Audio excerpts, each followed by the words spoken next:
It's time for the Ghostfire Media Network podcast show, featuring the stars of iRacing's IVRL and the AOLL. Now, here's your host, the Ghostfire Media Network crew.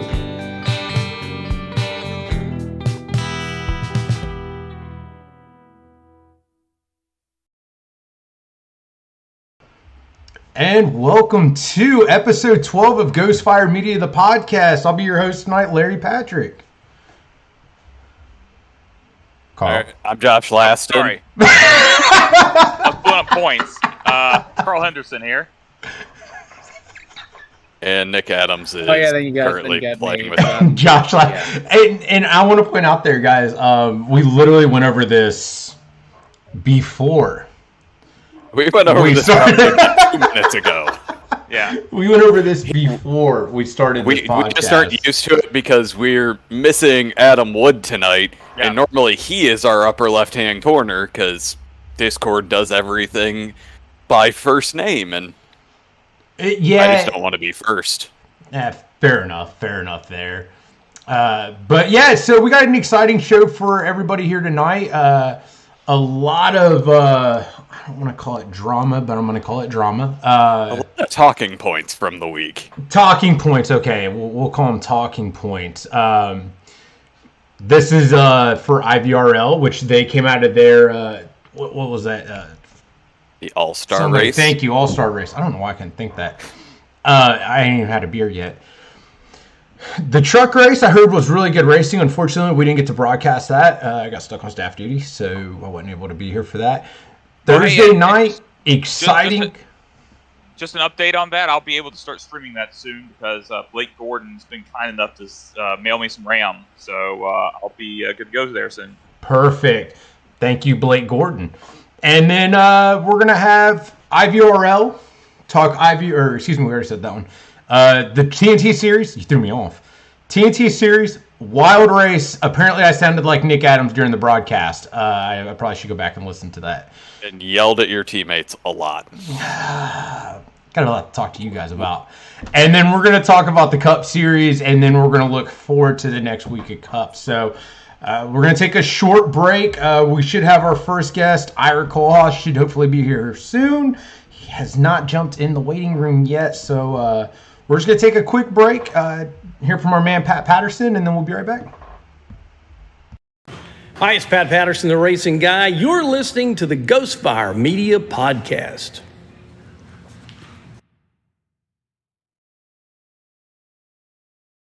All right, and we're back already. Quick, short, little 5 seconds. So Ira has not jumped in the lobby yet. So until he gets there, we'll go ahead. We'll kick this off. Nick, you out there? You? Yeah, no, I'll be here, but I'm still working on things. Okay, cool. But because Randy's not here, I said he was going to be not here yet. Let's go ahead and start with the IVRL, right? So they had their annual All-Star race. The overall winner wasn't Causey. Causey lost this one. Who was it? The overall winner was Greg Holt. Thank you, Greg Holt. I think the first heat it was Weathersby, if I'm thinking correctly. In the open, it was Nicholas Weatherby, Harvey Abrams. This is embarrassing. This was 3 days ago. Wow. Oh, you said in the open? Our guest Carl wasn't even there. Hold on, no. Our guest from last week, I know he won one. See, look, my brain's fucking shot this week. If I remember correctly, Gaspar got the third entry, and then Gaspar was locked in. Yeah.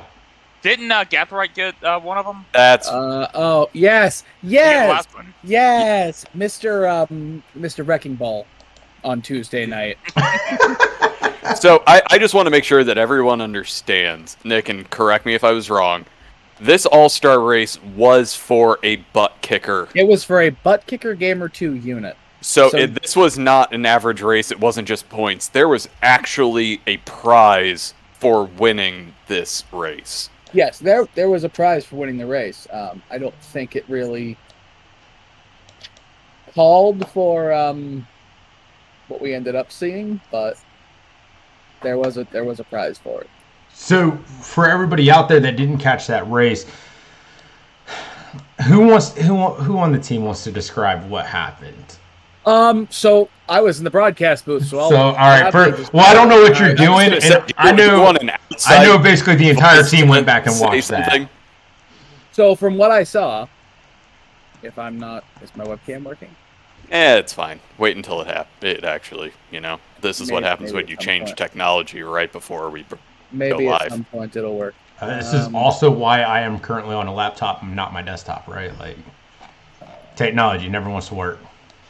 Let me just, boom. Wait. Wait. I have no idea why that's there. Hold on. There we go. There. What are we doing right now? Anyway. I have no idea what's happening. Hold on. There. Dear God. There. That's what you get. Dear OBS God. is being weird. Okay. So basically, what happened was, Mr.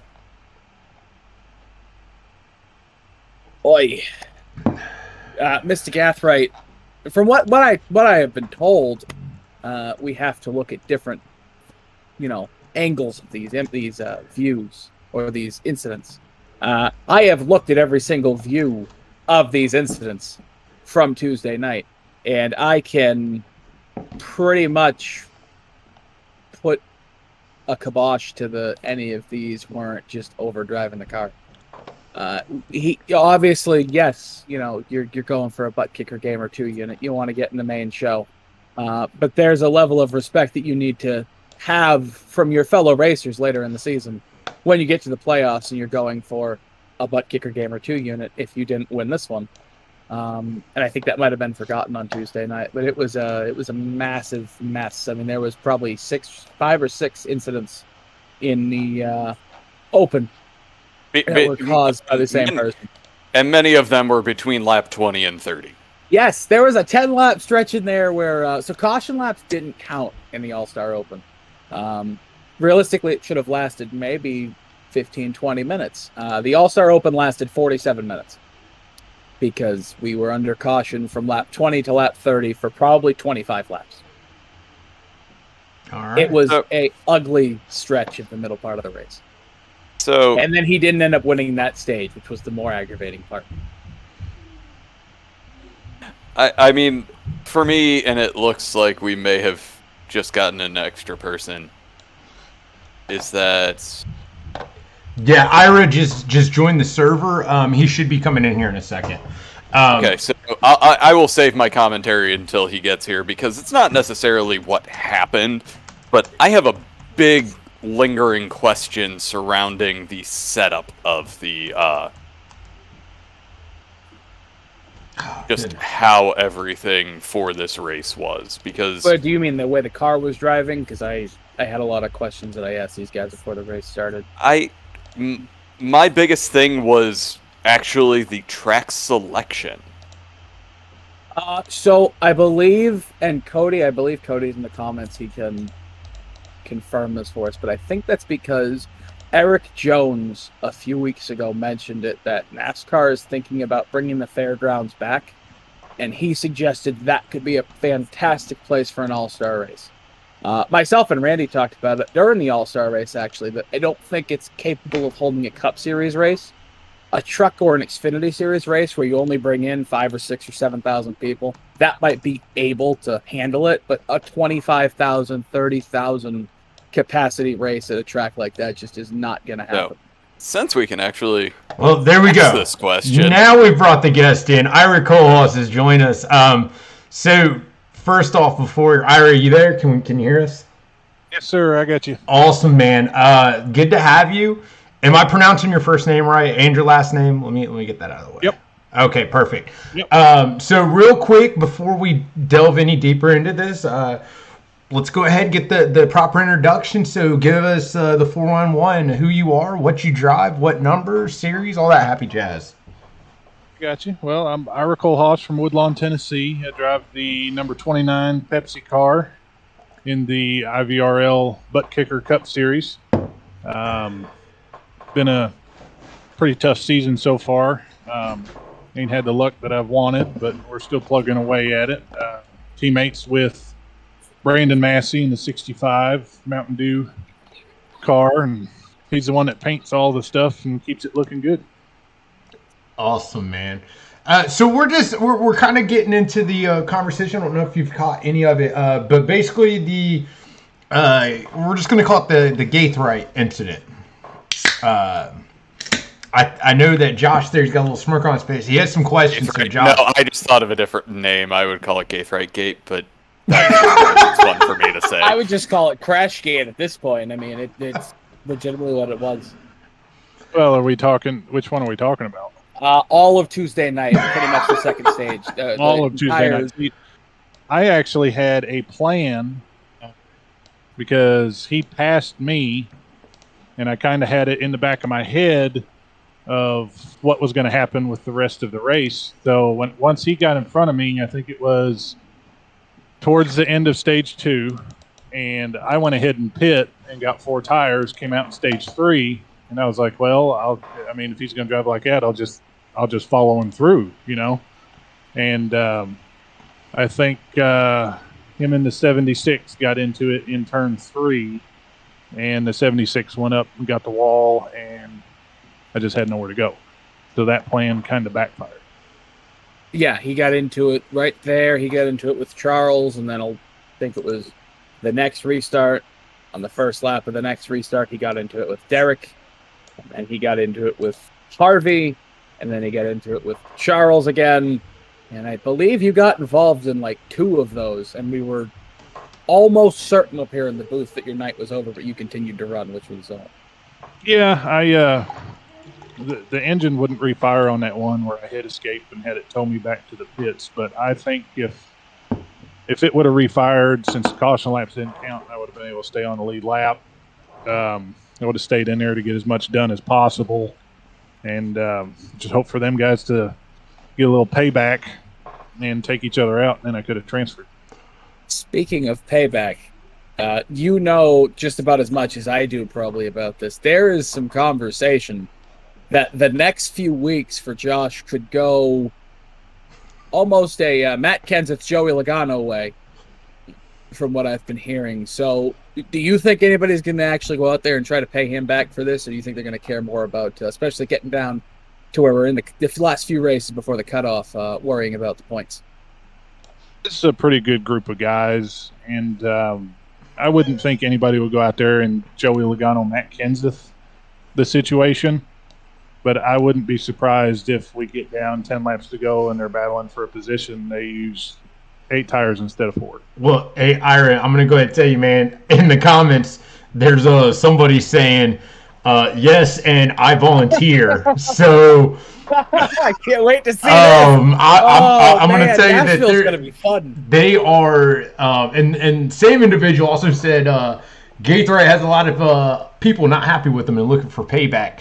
So, and obviously, apparently, this one individual, and like I said, you can go ahead and read the comments. I mean, obviously, the name's there, but I'm not going to blurb it out. But it should make for a fun way in Nashville, like you said. Well, I've ran probably 20 laps at Nashville, and I still haven't got the hang of it. It's going to be interesting. I think that one might boil down to who has the most practice laps or who lucks into something with the steering ratio and offset and the brake bias and things like that. That track, it's going to be fun because it's so bumpy and it's so technical. But I don't know if Nashville would be the perfect place for payback. I mean, if they're really, really looking for, to get him where it hurts, wait until he's running really, really good one night and get him. So the biggest thing I'm actually looking forward to, especially if we're talking about Nashville, is the fact that no one is a master of it yet. No, I don't. Unless you've got nothing going on, you don't have a wife, you don't have kids, you don't have a job or anything like that. I don't think anybody's going to have enough practice laps to get in on that track to master it and just go out there and dominate. So I have a bad feeling that both of you are wrong. Joseph Causey is going to take his time and go out there and have. He's probably going to put in a lot of practice out before this next race. Well, I'm not going to say that he's probably going to be the. He's probably going to have it pretty much mastered by the time we get there on Tuesday night. I'm not he's saying told us that his one's story going to before. be great, but again, there's intricacies of the track that are not going to be well documented. As Ira said, it's bumpy, and there are going to be certain things that are going to catch drivers out, to where I think we're going to see some errors that may not be normal for people because you don't have that muscle memory like you do on the backstretch of Homestead. Where if you're too close to the outside wall, it's bumpy, and you may go into the wall just because a bump sends you there. I don't really know if the second or third lane will come in to play in Nashville, and if lap traffic becomes a factor. I did notice that there's quite a few bumps going into that second lane entering one, and they really do upset the car if you're carrying a good amount of speed going in there. So there's, some people might get a lot of practice laps in. I know I'm going to try to practice some, but we got my daughter's birthday party coming up on Sunday, so I don't know how much I'll get in. But it's like he said, there could be mistakes from people that you wouldn't expect mistakes to come from, especially in lap traffic. Yeah, it's kind of good about the bumps that you mentioned, just for everybody's sake, that we're probably only going to have to deal with those one time, because according to what I've been hearing, they're going to be repaving the track before the next time NASCAR comes back. So we won't have those bumps, so it'll be a one-time thing where we have to deal with those. But how is that going to affect your strategy? Is it eating up tires? And without giving out too much of the information that you already have from your small amount of time on the track, is it, an abrasive racetrack where it's going to take away some of your grip quicker in the rut, or is it just going to wear your tires down over a long period of time and affect you near the end of the stages? Well, obviously it's concrete, so the strategy is almost going to be the exact same as Dover. I think, other than the heavy braking going into the corner, it drives a lot like Dover. I don't know if that's the iRacing setup or if it's the actual fact that it's concrete. But when you change lanes and stuff and you go over those separations in the concrete with the wheel and as high as I have the force feedback, you can actually feel that.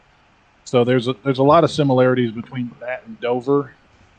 We all know Dover wears the tires down on a long run, so I would assume that Nashville would do the same. But with the fact that you're braking so hard and you got to slow down to hit the line so much at Nashville, the heat could get to the right front and wear it out a little bit. But I wouldn't expect it to be as bad as Dover, just based off of the fact that the speeds are going to be so much slower. Yeah, I mean, that's a good point. It's a really good point, actually. Very Normally nice. I have, random facts to give you about the track and then ask you questions about this track. Has been on the NASCAR schedule for a whole 15 minutes. So Right. I'll have some sort of fact by Tuesday, but right now I've got nothing. We wholeheartedly expect the Rain Man to have some sort of fact. Well, actually, I do have a fact. I did give you the fact they're going to be repaving the track, but apparently this is a fact that I haven't been able to confirm yet. But it's what I've heard from a few of my sources that give me some of these facts. First off, who are your sources? I'm not going to name my sources. They are people inside NASCAR. It's probably Reddit. No, there are actually people inside NASCAR. People on Reddit. Motor Speedway. It's people who work for the sport. Give me my information. Hence why I, have some information other people don't have at the moment. But with Nashville, apparently the first year the track was built, and the first time they held a race there, a patron died in the infield. Now, that's not really interesting, but it's kind of morbid. According to what I was told, and I still haven't been able to confirm it, but this is what I've been told, that patron was then buried on the outside of the racetrack. Oh, I saw that on Reddit. It's not. Kiss my ass. Kiss my. You're just a dick. You're a bald dick drinking your wine. That's wine, bro. Is it wine? I can't tell. There's ice in it. He's I not can't- that I basic. can't- Whiskey, man. Oh, get the H out of here. Anyhow. What is It's that actually like? rum, but okay. No, Same. All right. Anyway, Not the Joy. same. So, Ira, kind of like you were saying, it's been a tough season for you so far. How do you attack a track that you don't have a whole lot of knowledge on, right? So, I know it kind of caveats out that question we just had, but you've already, like you pointed out, it's just been a rough season. So, do you go in there with a better mindset, thinking that, hey, everybody's got to adapt to this, or? It is kind of a level playing field right now. Obviously the weekend's coming up, and like I said earlier, some people are going to get more practice than not and get that the muscle memory, or the some guys that I've raced with on here are visual drivers, and they want to know like an ad on the wall or something like that as their breaking point, or a bump or something like that. Once everybody figures that out, I think it'll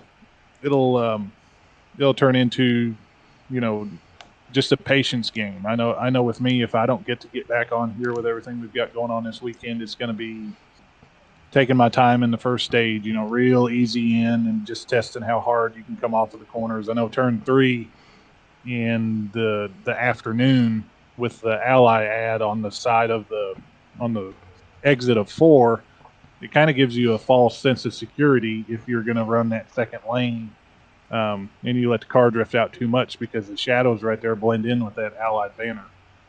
Right. So Oh, not another Allied banner. Please tell me it's not across the track. no, it's not There's across nothing track. It's going on the over. wall. Thank No. God. You But really do not like that bridge at Dover. No, I'll tell you. You know why? It's because the camera pack I used, that thing ruined like 6 of the battles we had going off into 3. It was the worst. It ruined 6 of my shots. It You did. can't have this. Listen. As a producer, I am very annoyed at that Allied man. All right, man. All right, I got nothing for you on that one, buddy. I got nothing for you. So, Ira, what's that in-season goal? I mean, obviously championship, but if you realistically sit back and look how the seasons went, what would you find acceptable by the end of this season? I would say a win at Daytona or Talladega. I would think me and Brandon, once we get hooked up, if they change the draft package, that draft package was horrible the last super speedway that I ran. If they can change it where you can actually get to the ass end of one of the cars and push them around people, and that second lane comes back into it, me and Brandon are pretty good at running together and working well together at super speedways. So I would look for a win at Talladega or Daytona, pointing my way into the playoffs if that win doesn't come. And I would think in this season, the way that it's been going, if I made it past the first round, I mean, just drop the hammer from then on, because, if you look at it the way that I've been getting into different scenarios and wrecks and different things like that, we would be the ones that wouldn't supposed to be there. So I'm playing on house money from that point on, and just hammer down and go for it. Yeah, Harvey just threw out there. He said be prepared for some of us guys being more aggressive with the front runners. Is that going to be the case? Like here forward? I think in the last few races, if one of the guys that's constantly up front, Causey, I wouldn't hold him up on purpose if he's faster than me. He's always ran me clean as could be. I've never had any issues out of him. Some of the other people might have, I don't know, but I think that if they get a bad qualifying start, I think it's going to be, they got to work around and use their tires up and stuff like that, instead of people pulling over and letting them go. Yeah, absolutely. Hey, Randy, how are you? Hey guys, what's up? Eat some ice cream. Is Friday ice cream night instead of pudding night with Ross? Jeremiah's. He's working his way to ice cream, or excuse me, pudding. He's at ice cream now. Now, eventually, as he gets older, it's going to come down to the pudding. But anyway. It's like Days of Thunder. Hey, so Ira, we have a question here from Justin Anderson. He asked, you've got top 5 finishes at Bristol and Richmond. Are short tracks your favorite, or was that just circumstances? Bristol is my absolute favorite track on here. Any track that has a high side and the car is loose, I do really well at. Richmond, I don't know what I stumbled on there. You can ask Brandon. I hate that track. I don't know if it's the curve in the front stretch or what it is. I always run horrible there. And I'm a dirt guy. And my least favorite dirt track on here is Volusia, and it's shaped pretty much exactly like Richmond, so it just must be something with my driving style and that shape of track. But Bristol is by far my favorite track. Darlington is a close second. So Bristol, I would say, was not a fluke. Richmond, I would definitely say was a fluke because I was holding on for dear life with that one. It was fun, but it was like I felt like I wasn't supposed to be up there. Hey, Ira, you said that you like Volusia a lot. That track is about. No, I despise Volusia a lot. I hate that track. Okay, 15 miles from my house. So I've worked out there that track. So I just that's why I said that. And it's funny that Justin Anderson asked that question. I was literally about to ask you what's your favorite style track. Hey, another guy out there, Dave Wright, man, from the AOLL TNT series. He wants to know if you got any tips for the newer guys, man. I would say just there's an old saying that easy in and hard off. Every single corner on every single track, with the downforce that these Cup cars have, it gives you a false sense of security that you can haul ass into any corner and the thing's going to stick. Well, I mean, it might do that for 2 laps in qualifying, and it might do that for the first 3 laps in a race, but you got all that air from the other cars in a race. So just easy in and hard off and float the thing in there and give it hell coming out of the corner until you get comfortable with how far you can drive it into the corner. I'd back the entry up quite a bit and feel that thing coming off. I tell you what, you got a big fan out there in Harvey. He says you're one of the most clean and respectful guys on the tracks, man. He always has fun racing you. Yeah, me and Harvey, we've had some good side-by-side battles back here, towards the top 10, 5th, 6th, 7th, stuff like that. And I'm always one of those guys. I grew up going to the dirt tracks here in Western Kentucky and Western Tennessee. Grew up going to Paducah, Calvert City, Kentucky Lake Moore Speedway, Clarksville, Caruthersville, Missouri, Mount Vernon, Illinois, Camden down here in Tennessee, and was in the pits for a majority of those. People, I call them like family. Randy and Jennifer Sellers. Randy ran a super late model. He won the 93 UMP National Championship. But the thing that I learned from all those guys in the pits, and we'd be in the pits parked next to Ed Dixon and Kevin Weaver and Billy Moyer, Bloomquist, all them guys whenever there was a big show. The biggest thing that I got out of listening to all the conversations that they would have would be race people, first off, how you want to be raced. And then second, race people how they race you. Yeah. And it's one of them things, I know I've said it before. I grew up doing motocross, and it's one of them things that you always, like you said, you be respectful to the other guy, but if they race you hard, you're going to race them hard. Like, if somebody goes to pitch you, berm you in a corner, you're going to give them payback in that next corner. But at the exact same time, your best bet's to be respectful, like you said, because it won't take you out of the race. Right. And, I mean, that's, the first couple of weeks I was in here running, you're just feeling everybody out. You don't know where their breaking point is, where they're turning. What team has, 2 guys that are just bad fast or whatever, and then the next person could be a blocker for them, or you don't know what the situation is with each team, with each driver. So it's always like it's not even really a strike 3 rule. It's kind of like the first time I'm racing you, I feel you out, figure it out for my benefit, and then the next time I know how I'm going to race it. Yeah. So I have a question. Talking about respectful driving and everything, I don't know if you guys ever touched on this because I came late We to did. the party. We did. We did. So let me just take his take on that, because he's talking about respect, and you guys already talked about the Cathright thing. Oh. What was your reaction? Like, was that crossing the line to you? Well, I only went back and I watched the replay on one of them where they were coming over the race comms and everything and arguing back and forth. And usually when that happens, I just mute them because I'm here to have fun, and I don't want to hear people bitching back and forth at each other with something that's not going to have an outcome of the end of the race. I only went back and watched one, and it was they did get together, and he said he was below the yellow line, and clearly wasn't. But it was a short track, and you're going for the All-Star race. You're expecting some beating and banging, but it was I would say getting into 2 cars is iffy, but 3 cars, there's got to be a line drawn where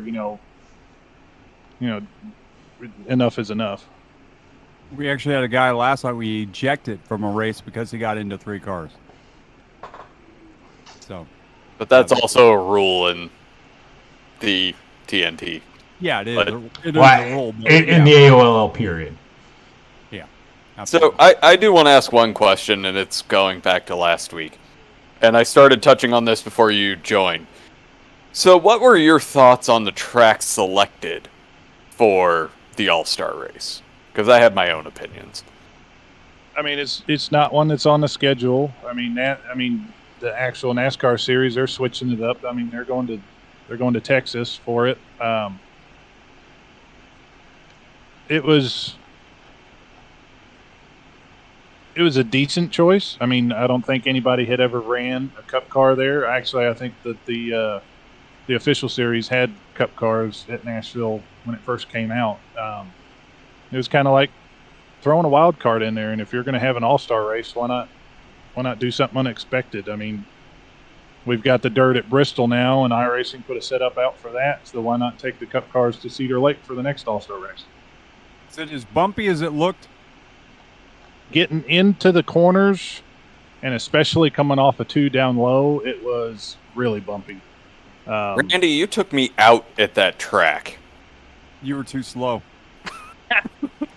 I don't think I've ever heard Randy Pepper say that to anybody before, and he'll never say that again. Actually, you know what? Nashville is one of my best tracks. So He was actually fast on that. was I will really give fast. him that one. Yeah. Yeah, that was the one and only time. That was the one and only time that Randy Pepper was fast. I could have beat Hey. you last night. Randy's well. You could. Yeah, you let's not talk You about could have almost beat any of the CCR guys last night, but we'll talk about that here in a minute. my! I said Yeah, almost. you know I said what? almost. You know what? I said almost, Carl. Almost. I don't want to be anywhere near any of that. Let's just cut. Like, the reason I asked that question is everybody actually here except for Larry, because Larry doesn't run races anymore, ran the Gander trucks at Nashville, and it's not an easy track to pass. So for me, watching what unfolded, there's a small part of me that was just like, that's kind of the only way to actually make a pass at that track. Is to try to give somebody a little bit of a bump, move them up, and it may have been taken a little too far, but that's really one of the only ways to actually get a good run in there. Well, it all depends on where you give them a bump. If you give them a shot, if you're that much faster than somebody and you give them a shot going down the back stretch or down the front stretch, and get them missing their braking point into the corner and they wash up a little bit and you get around them, that's one thing. But I mean, I personally refrain from dive bombing anybody into any corner, and especially I don't want to get onto their rear end and give them a tap going into the corner, because you don't know if they'll be able to hold onto that car, and I mean, if you got nowhere to go, you just took yourself out. Yeah, absolutely, man, absolutely. And you guys are going where again next week? Nashville. They're going Nashville. to Nashville. the other. They're doing. Hold on. The information was just released. Give me 30 seconds here. Going right across town. I was going We to say, are Going to Nashville V2. We're doing 180 laps at Nashville Super Speedway. It's going to be 239 miles, and we actually have a name for the race this week. It's the Music City Showdown 239. Hey, so Super Speedway, right? So go ahead, Nick. Give me a little bit of stats about this track because I don't remember. I have no idea anything. Like I said, I was ready to say I don't remember any Super Literally Speedway in just Nashville. closed that. Come on. The only information that I know about Different Nashville Speedway was that tiny piece that I was given that somebody maybe buried outside. Okay, that's the I one. know nothing about it. It's about 30 minutes outside of downtown Nashville. I can tell you that. It's actually under a mile and a half. It is. It's I don't know. 3 miles. Yeah. It's out by the old Opryland. I don't really care where it's at, but it's a Good Super question. Speedway Randy under Pepper a mile might and a know half. the answer. Why is it called It's- Nashville Super Speedway?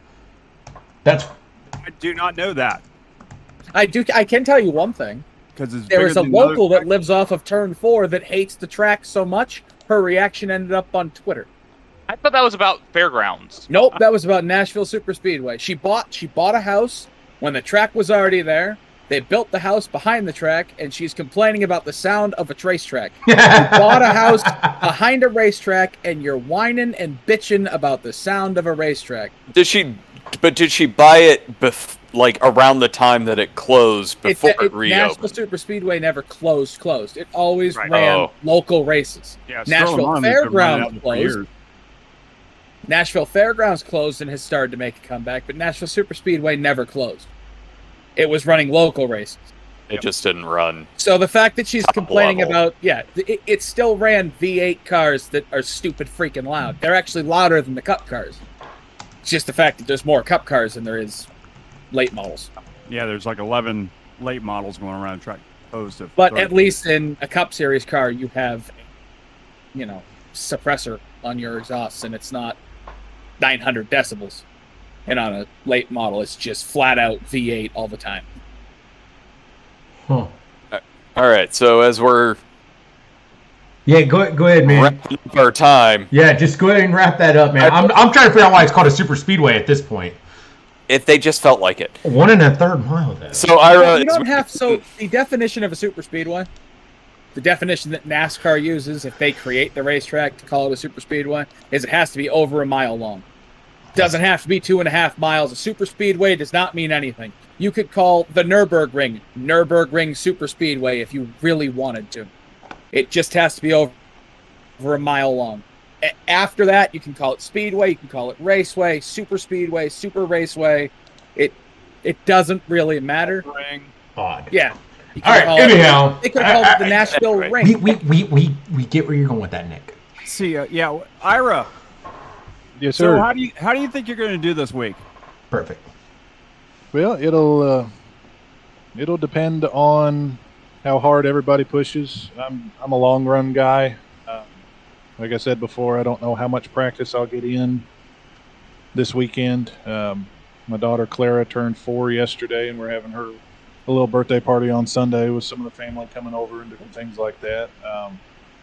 So I'm going to play a patience game there for the first stage. I might try, pushing it a little bit harder in the second stage just to see what I've got, and probably wind up somewhere in the middle for the long run for the third stage. But I typically don't burn up my stuff in the first 5-7 laps or whatever. So if everybody, wants to haul ass and go, I'll probably see them about 10-15 laps.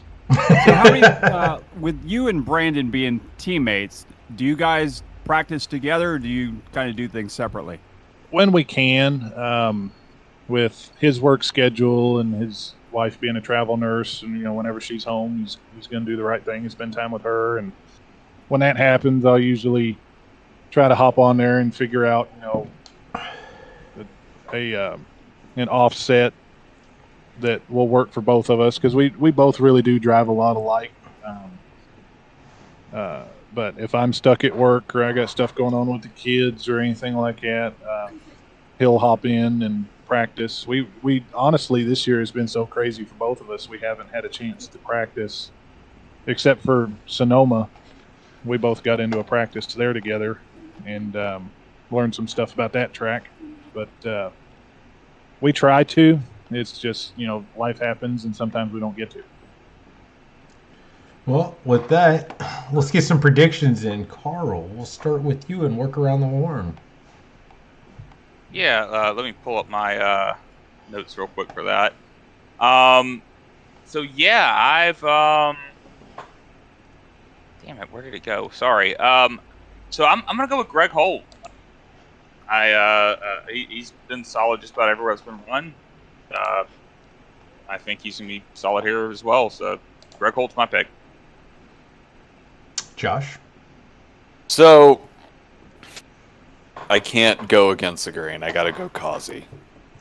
Fair enough. Fair enough. It just, again, it's one of those tracks that we've already said it. He's going to put in far too many laps and have it down. I'll take Thomas Carino if he paints his car scarlet and gray. That's it. You really think that's going to happen? Nah, but if he paints it at least red, I bet he wins. Nick? He painted his car red and he won, Larry. You should try racing your red car.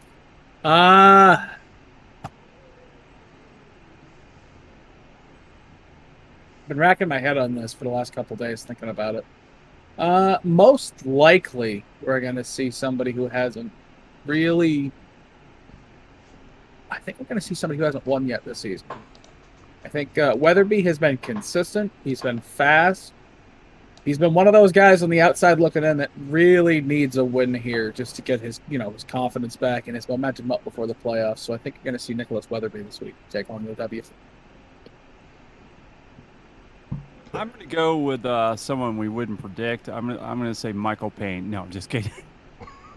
Sorry, Michael. Didn't mean. It's just freaking mean. You're terrible. Damn. I thought you didn't drink, Randy. You know what? He likes to feel the pain, so I'm feeling. He definitely feels the pain now. Yeah. You made it. His new sponsor is going to be like Smirnoff. You're going to make him start drinking. Hope so. Now I'm actually. My pick is actually going to be Adam Wood. He's not racing. He's not going to race. He's not racing. He's on vacation. That's Adam's best chance to win all season at something that's not a super speedway. A week he's not racing. No, actually, Brandon Massey's my pick. Your teammate there, Ira. Adam Wood. Wait, hold on. What? Oh man. Still think Adam's gonna win now. Changing my pick. Yeah, I don't know who you got, buddy. You should have just picked Adam. There you go, man. If I pick me, I'm not even racing. All right, so Ira, you have to pick somebody other than yourself. Nah, you call your shot. Call your shot. We'll go with somebody like you guys said, somebody that'll pull a wild card out and maybe play some pit strategy or something like that. What about that 87 car? How about Derek? Derek Schilling. Yeah, good pick. I like it, man. Well, with that being said, hey, man, it was wonderful having you here tonight, and good luck to you this week, man. Thank you, sir. It was good being here, and I do have one suggestion for the second Richmond race. Yeah, I know you guys are big into music, and if you've been NASCAR fans for a while, you know that they had the Rock and Roll 400 at Richmond for a while. So why not throw something out there? I know we've got several painters in this group. Get a hold of somebody and make that one a rock and roll race. Put your favorite band on Looney the that one. We don't listen to you, Nick. I like that, Ira. I like that. That'd be actually pretty Looney good. Tunes that they used to do for the Rock and Roll 400 is all the Chevy guys would get the Looney Tunes on there. Mm-hmm. I have my collection of Looney Tunes cars behind me. I got the Jordan one, the Johnson one. It's unbelievable. We don't need to see it. Ira, man, hey, again, good luck to you next week, man. And, we look forward to seeing you, buddy. Thank you, sir. Yeah, I like the rock and roll thing. I mean, he talking about that. Did anybody ever go to that race? No. No, I was too young. Oh, it's true. You were too young. All right. The only thing I can remember about the Rock and Roll Strike that, reverse that. Hey, we're behind time. We got to go. Yeah, it's 8:45. We're 15 minutes behind. We're also missing our next guest. He's not here yet. I'm hoping he shows. If he doesn't, I'm sorry. So you can yell at us while we wait for him. Anthony Shrillo was supposed to be here. Anthony, if you're out there listening, we're waiting for you to pop in so we can bring you in. I was going to say, do we want to go out of order? No, we'll go ahead and talk about it now. Okay. If he pops in later, we'll pull him in later. It's not a big deal. All right, I need to go get another beer. So real quick, because we're gonna kind of since we're gonna do that, we're gonna kind of bleed all of AOLL together because we're gonna have Johnny Downey on here in about 15 minutes. We're gonna take a quick commercial break, and then when we come back, we'll start talking AOLL with the TNT series, and then we'll bring Johnny in about 15 minutes. So we'll be back after this. Hi, I'm Randy from the Guitar Addict. Can we be serious for a second? Are you tired of being a loser? Can't do anything right? Feel like everyone's coming down on you all the time?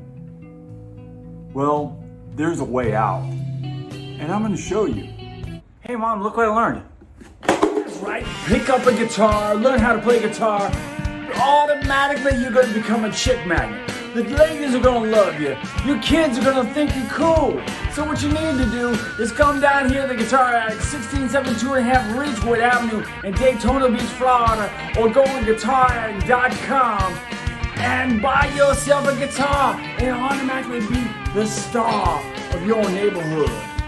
That's guitaraddict.com.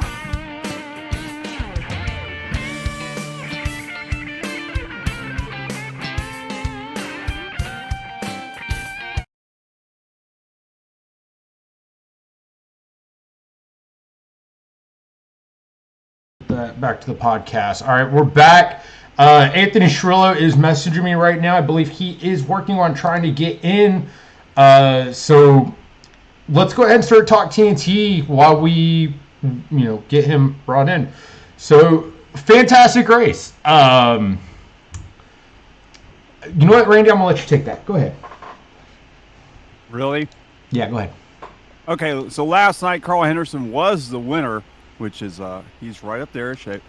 Yes, so the closed circuit racer up there, our broadcast colleague, was the winner, and the rest of his team.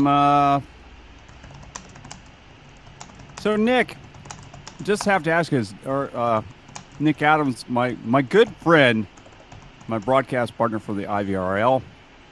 Last night, we have to ask you something. Me and Larry were just, what the heck?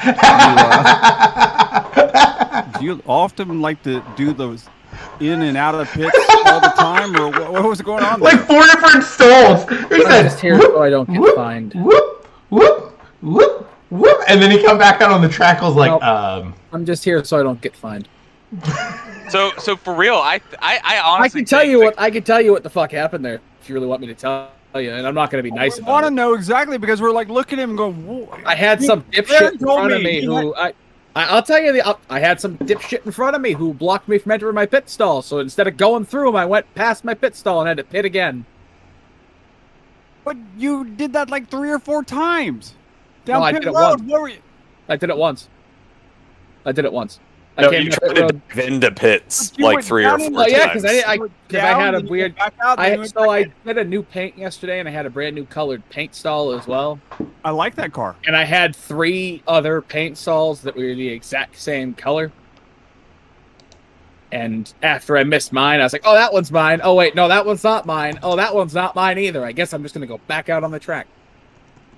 But yeah, it was because some dipshit was in front of me. Always put bright colors on your pit scene. Pit sign. Yep. Always. Well, no, I got a great idea. I'm just not going to enter the pits behind idiots anymore. That's the same philosophy Josh and I have after Daytona. There it was. That's what I was waiting, because he busted that out, and I was like, wait a second, that doesn't work out because you screwed them going into the pits at Daytona. It wasn't my teammates that messed me up last night. So I have to say, who was it? Nope. I have to say, listen, like for real, I think Nick was the best car last night. Like, at a super speedway, ultimately the best car hardly ever wins, but I legitimately think Nick was the best. That doesn't work out. He deserved to win that one. We didn't, Nick. We were really hoping he would win, but we were also thinking that God, if he wins, he will go. I finished first at Talladega once. No, so out of turn 4, I would hanging that one over our heads too. I honest to God thought I had that thing out of turn 4, and then Josh screwed me by spinning Chris into me. So you know, Josh is not only look at the replay. That was equal. That was an equal incident. He came down, I came up a little. Okay, well, no matter what, closed circuit has now cost me a win. So now I'm just like every other closed circuit teammate. Either they cost ourselves a win or we cost them a win. I said after the race, I hope that, maybe Carl fires the rest of you guys and, him and, the rest of the guys can go on. But you two guys, after how you were driving, I mean, Josh, you took Nick out. Hey, so Carl could fire me, but I'm also the one that's in the lead for the full year. Hey, real quick. 2 seconds. First off, we're going to bring Anthony in right now. He just jumped in, so let's bring in our guest. Hey, Anthony, can you hear us? Anthony. Where are you, Anthony? Anthony. He's trying to join on a phone, so... Anthony Torello. Because I will definitely say, seeing him finally pop back into a race actually made me really happy. Because I've been missing him for a few weeks. And that was one thing that we talked about. Hard braking zone into turn 1 this week, where some guys started behind Josh and Carl. No, they were in front of me. What? No, I thought one. Oh no, he was right in front of you. You're right. That's dirty, man. Hey, and another thing, we've had 2 requests to talk on this, so I want to get to this. Justin Anderson said, I saw in the broadcast comments discussion about how the car felt in the draft and around other cars. Can we talk about that for a bit? Caveat, and off of that, David Wright said he would also like to hear others' viewpoints on... So, I'll come in with kind of the comments that I was making in the AOLL group earlier. So, first off, these cars are very, very badly affected by aero. There's no denying, and I actually believe some of the incidents that we had were caused because these cars tend to suck up to one another if you get too close on the side. And I think that actually caused 1 or 2 incidents that may or may not have caused people to go into walls. Because, in all honesty, we've seen a lot of people, and you watch the replay, you watch the broadcast, it's almost reactionary because it looks like a car is turning up into you. Okay. The biggest one that I can actually point out to that was towards the end when Tim St. Jean got into Cody Leland and put him into the wall. Luckily, Cody didn't lose any positions, but he moved from directly next to Tim, and it looked like Tim did come up just a little bit. You screwed him going in the bit that ultimately, I've raced around Tim so much, and I know him. He's one of the few people that I would trust to be about a foot away from my car. And, by the way, my teammates, there's, one that I actually trust for that. Nick. But, no. You see, that's funny. With a shiner Nick was the only one that could bump draft. The other one has it, too. But the other thing is really when it comes down to super speedways, and I think it really comes down to the lack of experience with a lot of the TNT guys, is the weaving that we would have. And I brought it up, and it's something that even I still need to work on, is when you're at a super speedway, you're following someone closely, you're not following the bumper, you're still trying to find that point in the distance that's guiding you somewhere to where if the person in front of you moves out a little bit, you're not reactionary trying to make the same motion. And you would see a little bit of whipping on people to where it would just go back the entire field. And you would just see people kind of sliding out a little bit farther than you would think they would. But you need to just kind of keep looking forward. And the best advice that I ever got was literally look as far forward as you can. Even if you're looking at the bumper of someone and you can 90% of your vision is taken up by that bumper, you still try to find a tree, a sign on the side of the road that will keep you centered, and you just use your periphery to watch for that bumper. I want to add on to that. I want to add on to that. I saw John just posted 16-foot lanes, 8-foot wide cars taking 24-foot the whole line, and that it's sometimes the nature of things, right? I mean, it's not sure that I agree 100%, Josh. Like that's the way you should be treating things. You should be looking ahead, but at the same time, like there was a point early in the race where I was behind someone else who every time I tried to get to the outside of them, taking it 3 wide early, but needed the positions at that point, they kind of shifted up like a half lane and gave me no room up there at all every time I tried to do it.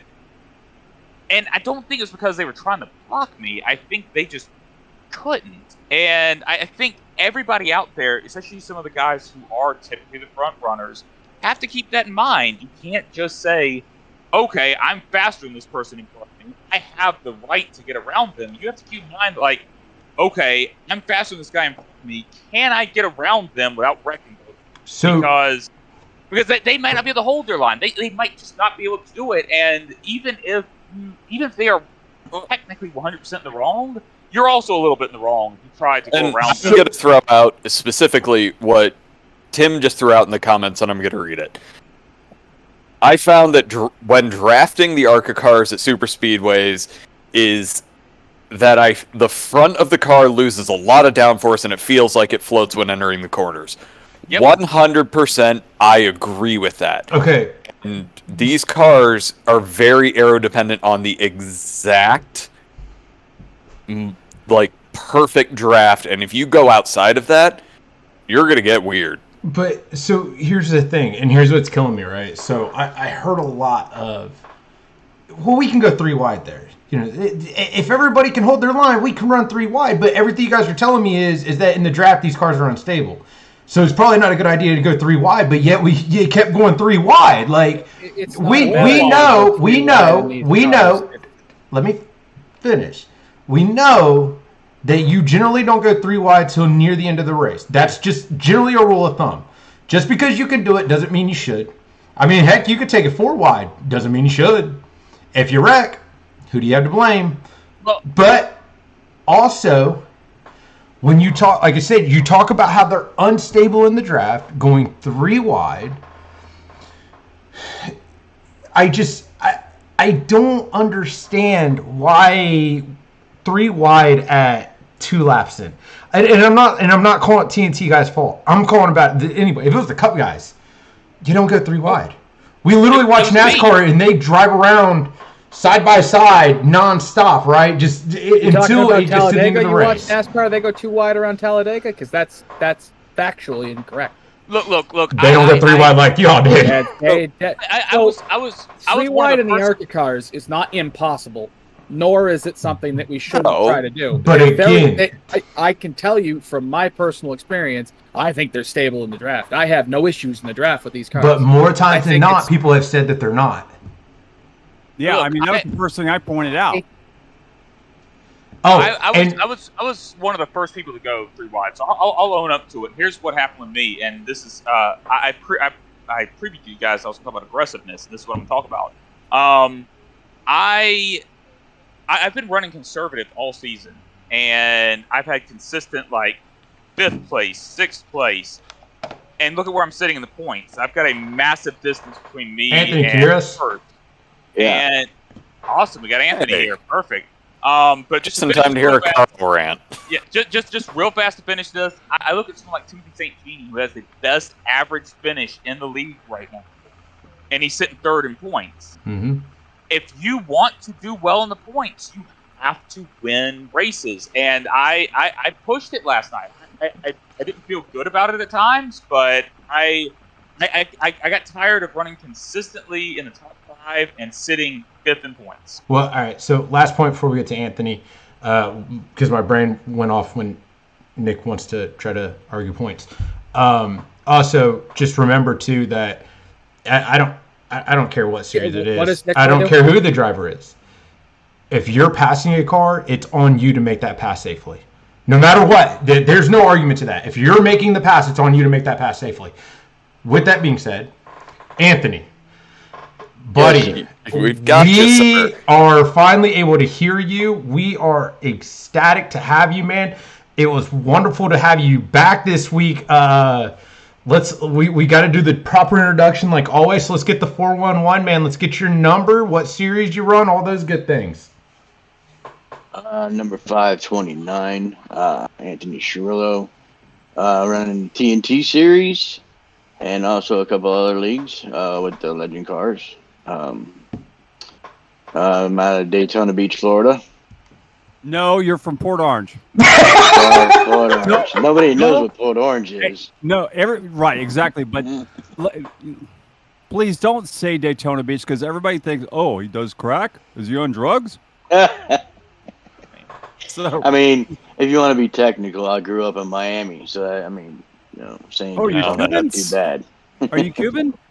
No, man, I'm Italian. Come on, look at my last name, Randy. Well, and we see in the comments all the time, Italian Stallion, man. So, but Yeah.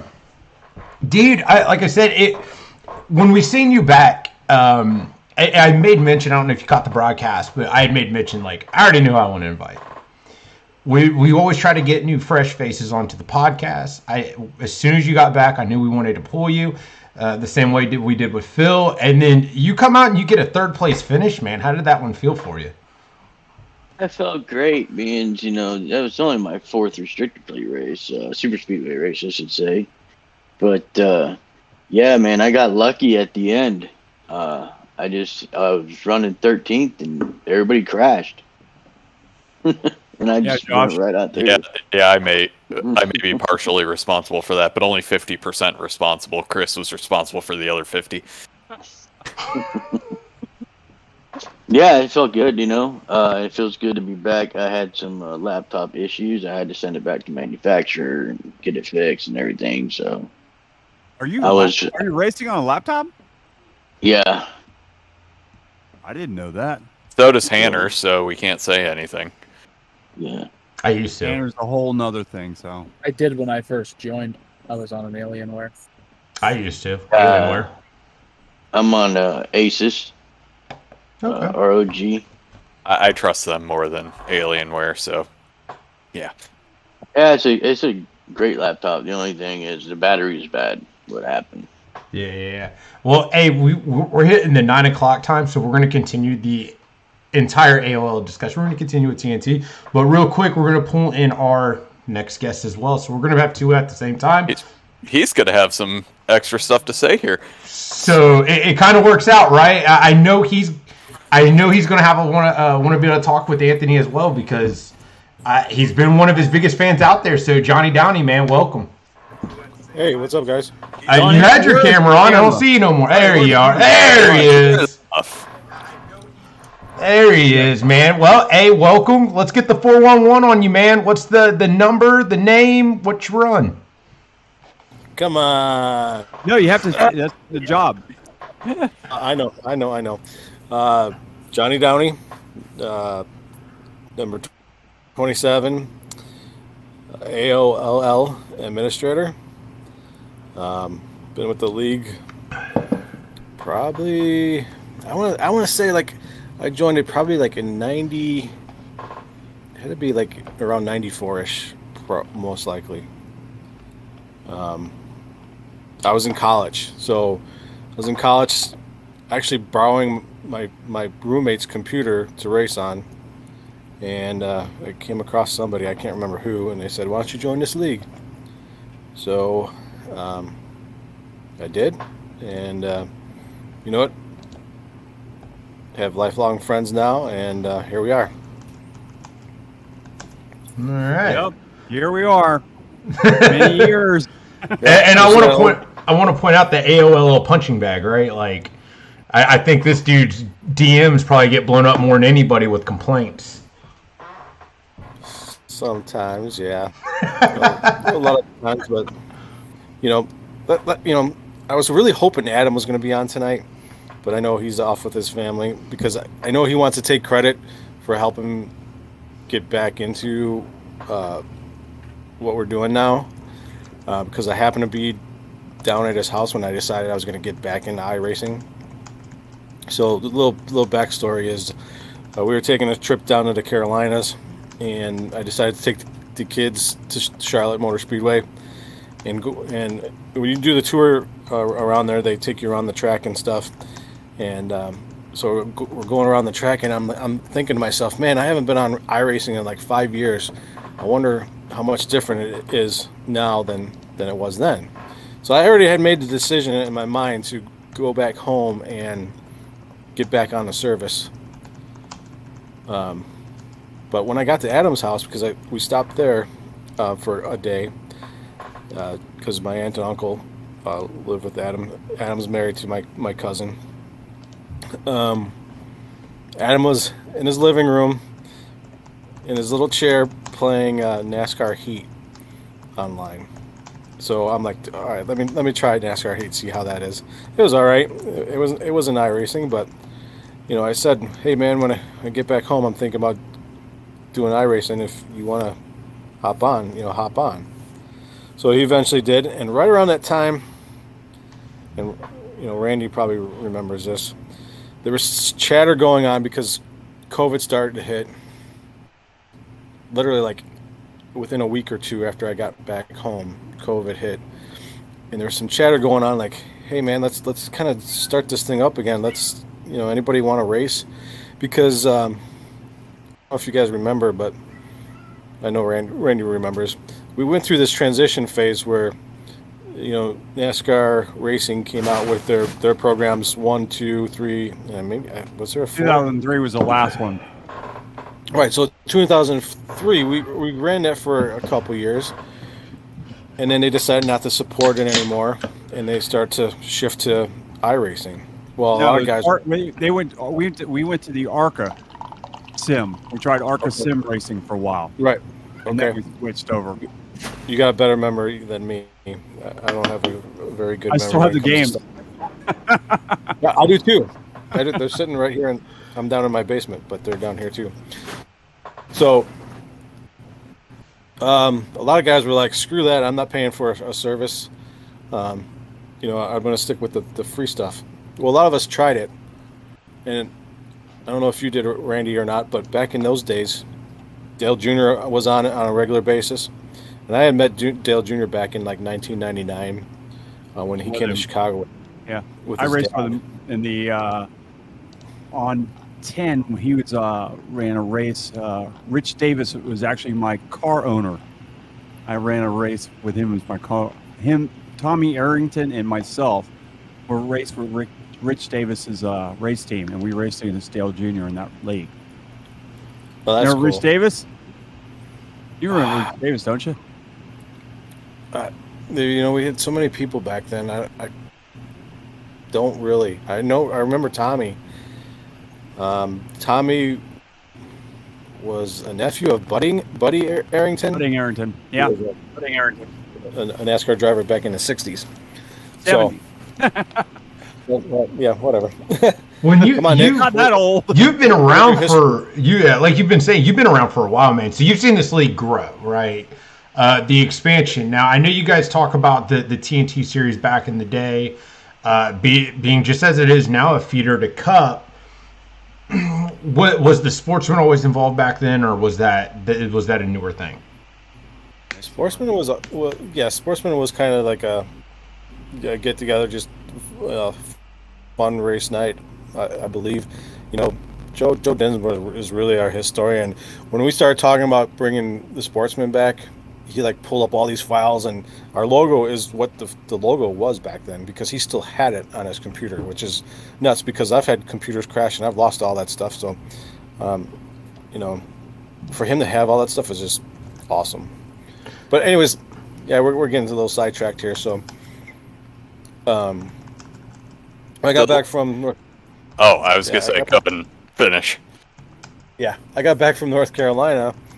The chatter in the Facebook group, because we all stayed friends, and we had a Facebook group where we just kind of talked to each other. And there's a couple times I was in Florida, and I reached out to Randy, hey, I'm going to be down there, but we just never could get together.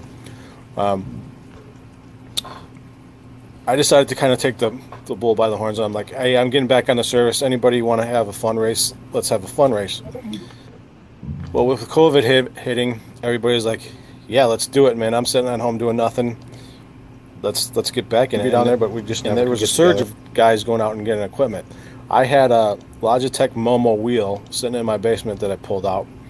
The force feedback worked a little bit, but I got back on the service. I think I won a race within an official race within a couple of races. It was actually kind of cool to be away from it for 5 years and get on and win like a carb cup or something like that, something crazy.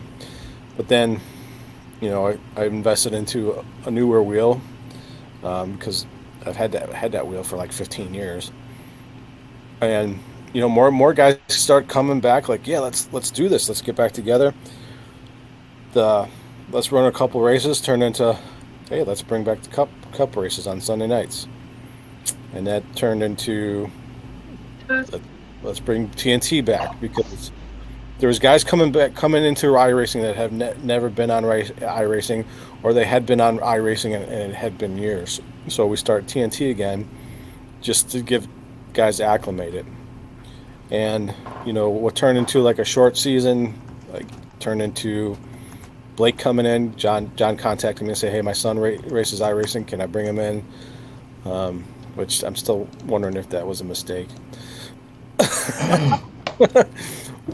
No, I love Blake. He's got a lot of great ideas for the league, which I want to talk about tonight. And then, we started just recruiting a little bit again, and the word got out, and here we are. You're almost just over a year, and we're going really strong now, as you guys can see. I mean, Ghostfire Media came out of us getting back together, so I'm really proud of everything that's happened. And I just took, like I said, I just kind of took the bull by its horns and recruited some of the other old guys to help out, and here we are. Yeah, man, and kind of like you said, that it's grown as much as it is, and then we see guys like, and I know you've been a huge supporter and a cheering section to our other guest, man, Anthony, which real quick to bring that back, the growth that you've had, I think, has just been monumental. Anthony, what would you attribute that to? I had several conversations with Johnny, that's for sure. And you guys hear me? Yeah, we got you, buddy. Okay. I had several conversations with Johnny, and then I just did a lot of practicing, man. And, I was taking the way I was driving over in the official races and bringing it over to the league. And that's just not how you're supposed to do things. I found that out pretty quick. But my teammate, too, Phil Manzo, he's helped me out a lot. And, we've been trying to get together here and there. Other than that, just a lot of practicing and patience. Did you get to meet Phil when he came down? No, I didn't. That's wild. So I got to meet him, but you did not. No, I didn't get to see him. He didn't even tell me he was here. So both your teammates, but you haven't met each other. Wow. Yeah. When was Phil in Florida? Like 2 weeks after Anthony came in the store. I don't know how long ago that was. You talking about Gene, or was it? No, that's right. It was Gene Watkinson. That's right. It was Gene. Yeah. That's right. It wasn't Phil. It was the other Las Vegas guy. So let me ask this, Anthony. You said you were running other leagues, and with the Legends specifically. I'll be honest, it showed. Especially as we were reaching the end of the Legend seasons, the finale of that season. Holy crap, man! You were a force, even in the few races before that. Like, was it just repetition in the car, or was it just something else? Repetition in the car, and for 4 years I actually ran them cars. I learn something new every day. Yeah, so I took some of the stuff that I knew from in real life and brought it on over, and a lot of it worked. And like I said, being patient with everything too, and I was ecstatic when you guys decided to go with that series. I think the first race we ran, Chris Oliver won, Josh finished second, and I was running third for the last lap, and I spun out trying to catch Josh. So let me ask this, just because it's another thing that you just dropped a nugget that I want to hear more about. So what is your racing background? Let's see, it started back in 94 or 92 with go-karts. First off, I ran yard karts, and then back when Margay was a big deal, I had a Margay kart, and started out in the Briggs and went to the 100cc Yamahas, and then in 94 went to the Legend cars. In 94, 95, 96 won the championship. Then we ventured out to the Florida Dash series. I don't know if you guys remember that series. I'm an Ohioan, so me too. we don't venture far out of Ohio. I mean, our culture is kind of Ohio, so I don't know about that either. And then went from there, and then that was just too much money. So went back to the Legend cars for a year, won that championship, and then went to the modified and ran modifieds. Yeah. For 3 years, I think it was. Yeah. We need to find an AOLL league for the modifieds because those cars are amazing. Oh, they're great, man. That would be a blast. Manzo would kill us on that one. Probably. Yeah, that's back when Randy was announcing out there at New Smyrna. Yeah, absolutely. I was back there. Yeah. So, real quick, one thing we kind of waited on last night. We didn't get last night. We did get them this evening. If you've been here listening and haven't seen it, the points have been updated. So, Sean Carmody is still your points leader. I don't want to hear about it. Sitting at 368. Laston is sitting in second with 347. Tim St. Jean holds tight at 341. But our man Carl Henderson, he's jumped up to fourth now, sitting at 312, just a point over Cody Leland with 311. Blake Pasta, I'm never going to call him ZD, I'm going to call him Pasta, with 269. John Gordon, 234. Tom Stevens, 233. Nick Adams with 230. So, I mean, hey, right there, that's a tough fight for seventh alone. 226 for Chris Oliver, also in striking distance.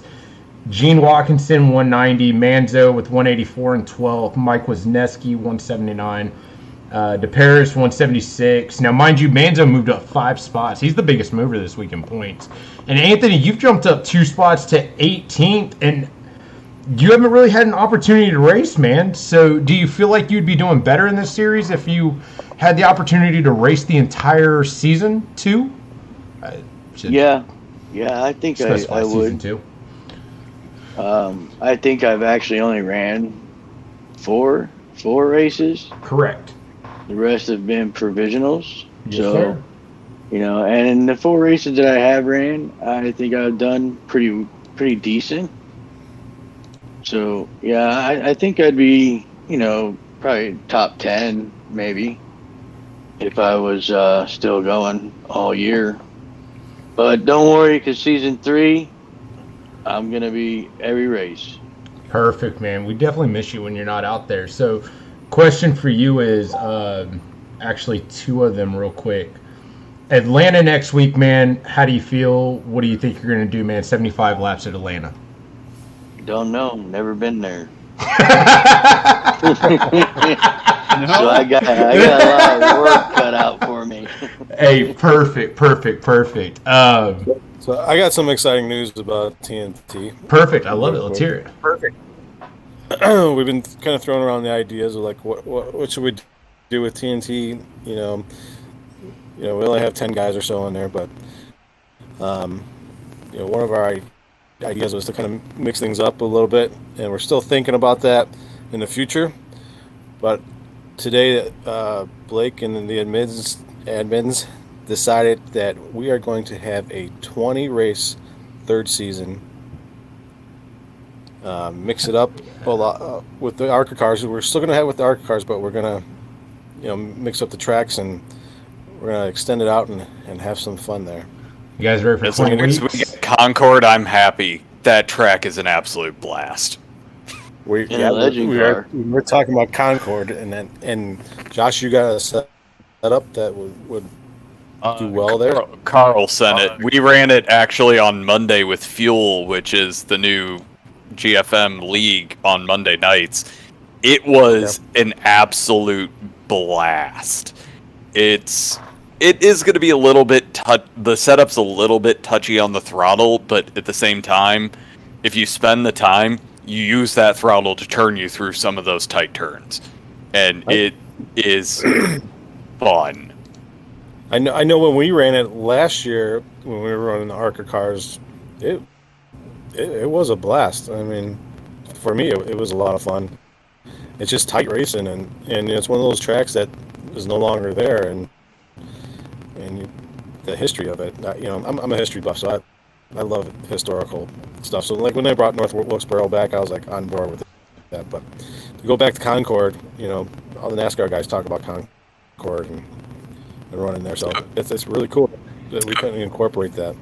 So Anthony, I've not run it in the Legends, but in all honesty, we were running. It was a great race, even in the ARCAs, because in all honesty, if you know your braking point, you can get below someone going into 1 or 3, just like you would probably in a Legends, and still be able to make the turn. You may need to use a little throttle to send the back end around to make sure you're not getting into somebody. But it actually had a lot of great passing opportunities. I made a few kind of heroic ones and had more than I made actually pass me. But it's actually, just because it's a different short track. Yeah, it is unique. So let's grab some picks for Atlanta, man. Atlanta, 75 laps. Let's start it from Carl, go to Johnny, go to Josh, and work around the horn. So, Carl, you're on the hot seat, man. Let's hear it. Yeah, Atlanta is, as Josh mentioned, they ran Fuel Series. I want to pick Josh, but since he's my teammate, I try to avoid doing that. I'm not going to pick him.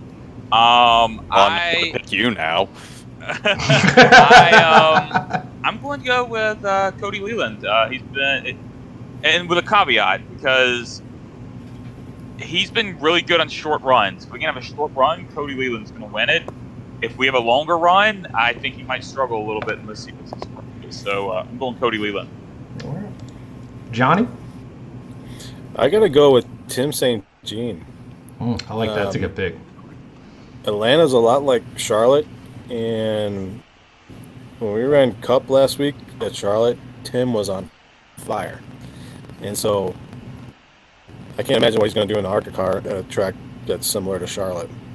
So that's who I'm going with. Josh? I would just like to remind everyone that I beat Tim at Charlotte at the beginning of the season. Tim wasn't acclimated to the cars either by then. However, once he figures these cars out, you guys are going to have problems with him. However, I'm not going to argue with Johnny, because apparently Carl doesn't want to pick teammates, so screw him. So, all right. So we got honestly, again, it really boils down to, I look at the tracks that we've had that have been similar. So, Charlotte, Tim was in second. We go to, God, what was it? No, it wasn't Phoenix. Vegas. Mm-hmm. That was Cody. Yep. Who was, again, good on the short run, but a little bit slow on the long runs. Tim took a provisional, so he wasn't there. Correct. So, I'm just looking at the history of similar tracks, and if I'm not allowed to pick myself, I'm going to pick Tim. And you weren't going to pick me anyway. You can pick yourself. Call your shot, man. No, because last time I did that, I screwed myself. Well, I'm going to go. I agree with Tim. I'm going to pick Adam Wood. Oh, wait. Never mind. Just kidding. That was my line. I was going to say Adam Wood again. Damn it. You stole it from me. I'm pretty good about that. Hey, I hate you. Hey, the funny thing is, I was going to pick our guest, but his comments about this track was kind of disconcerting. So I'm going to go David. I'm going to go David Wright. I'll take David Wright. Nick?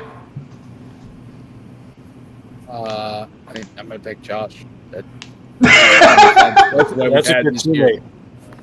Although I didn't pick Cody, so it's just kind of common sense. I mean, if you look at everything he's done this year at the same type of tracks, I mean, if you don't pick Josh, you're kind of just putting yourself out there to. I mean, hold on, though. My pit stops a lot. He didn't agree to that. Nick didn't agree to that comment. Don't spin. Don't spin. Don't speed on pit road. No CCR blunder. Weren't they and don't spin Chris into me again, and we won't have any problems. If you go back to Vegas, I sped on pit road twice. Jesus. Randy. So, yeah.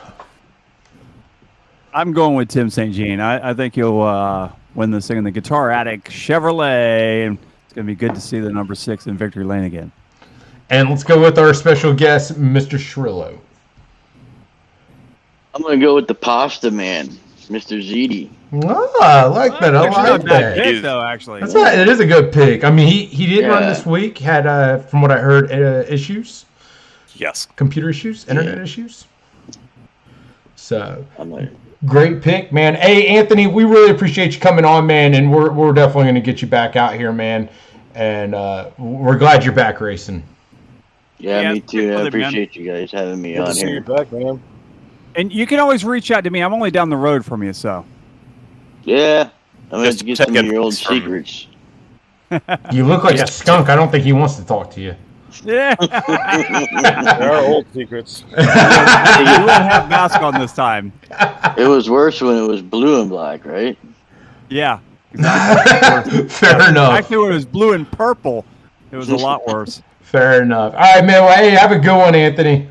All right, you guys have a good after night, and we'll see you on Thursday. Yes, sir. Yeah, man. Good luck. All right, thank you. Bye. All right.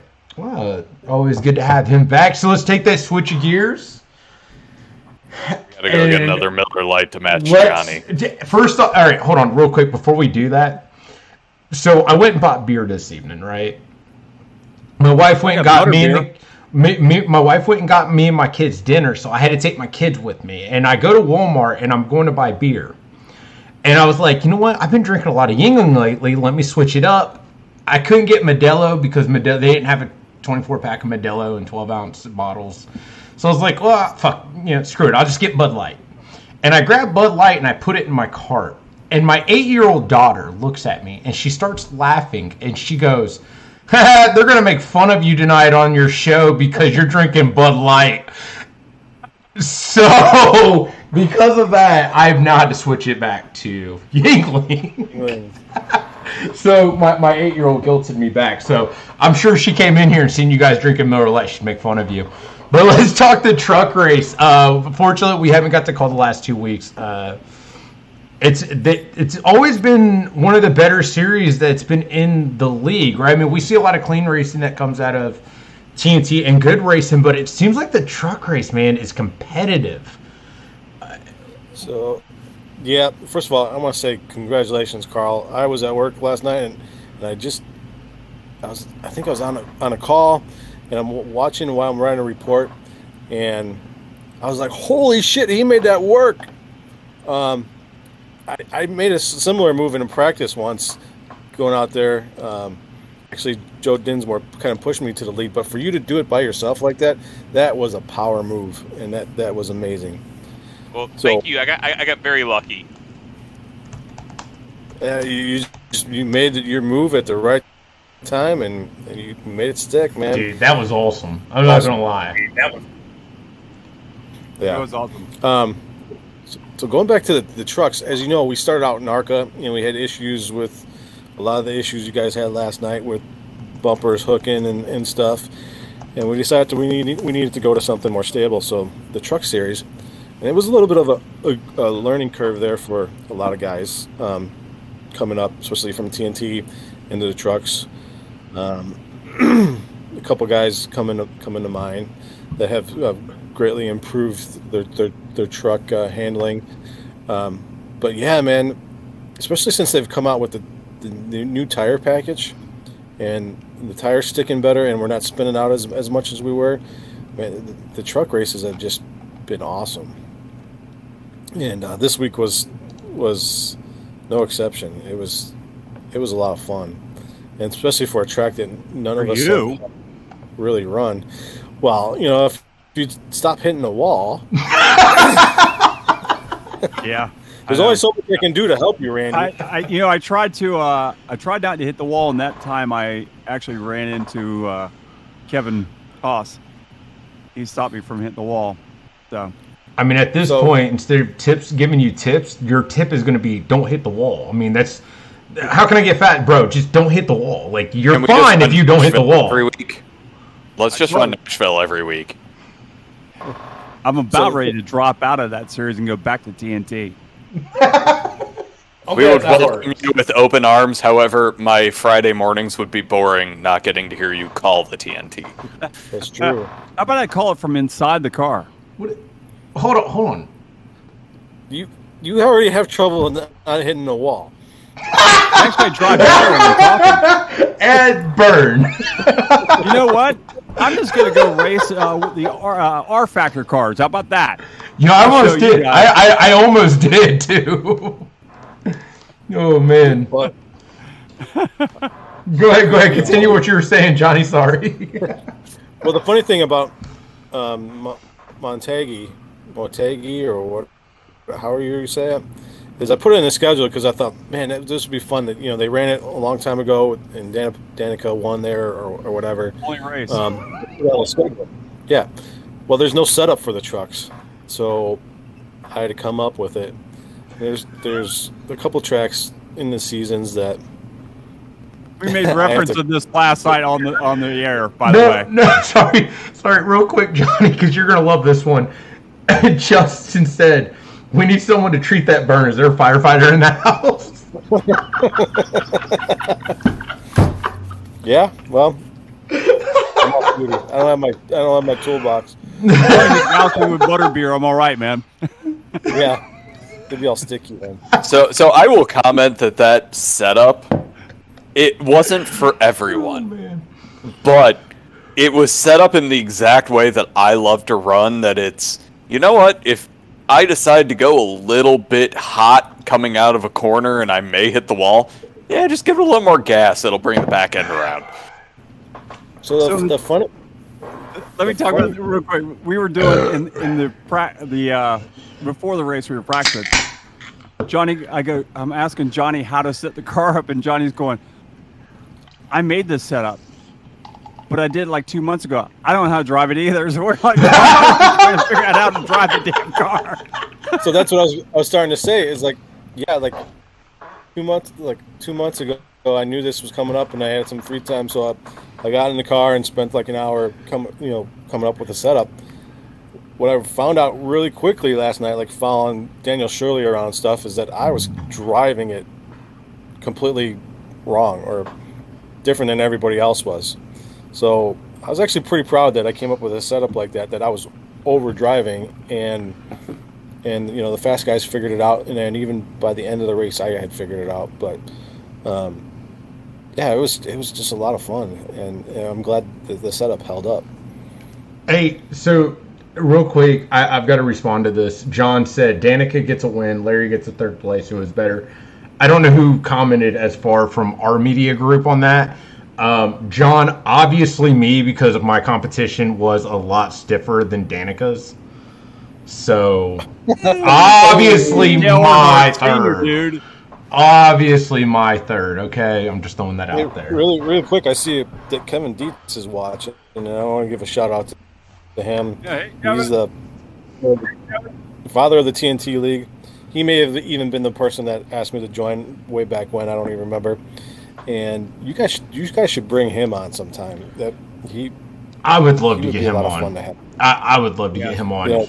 Yeah. He is one of the nicest guys I think in the league, and there's just great people in the league. Big, lovable guy. Yeah, he really is.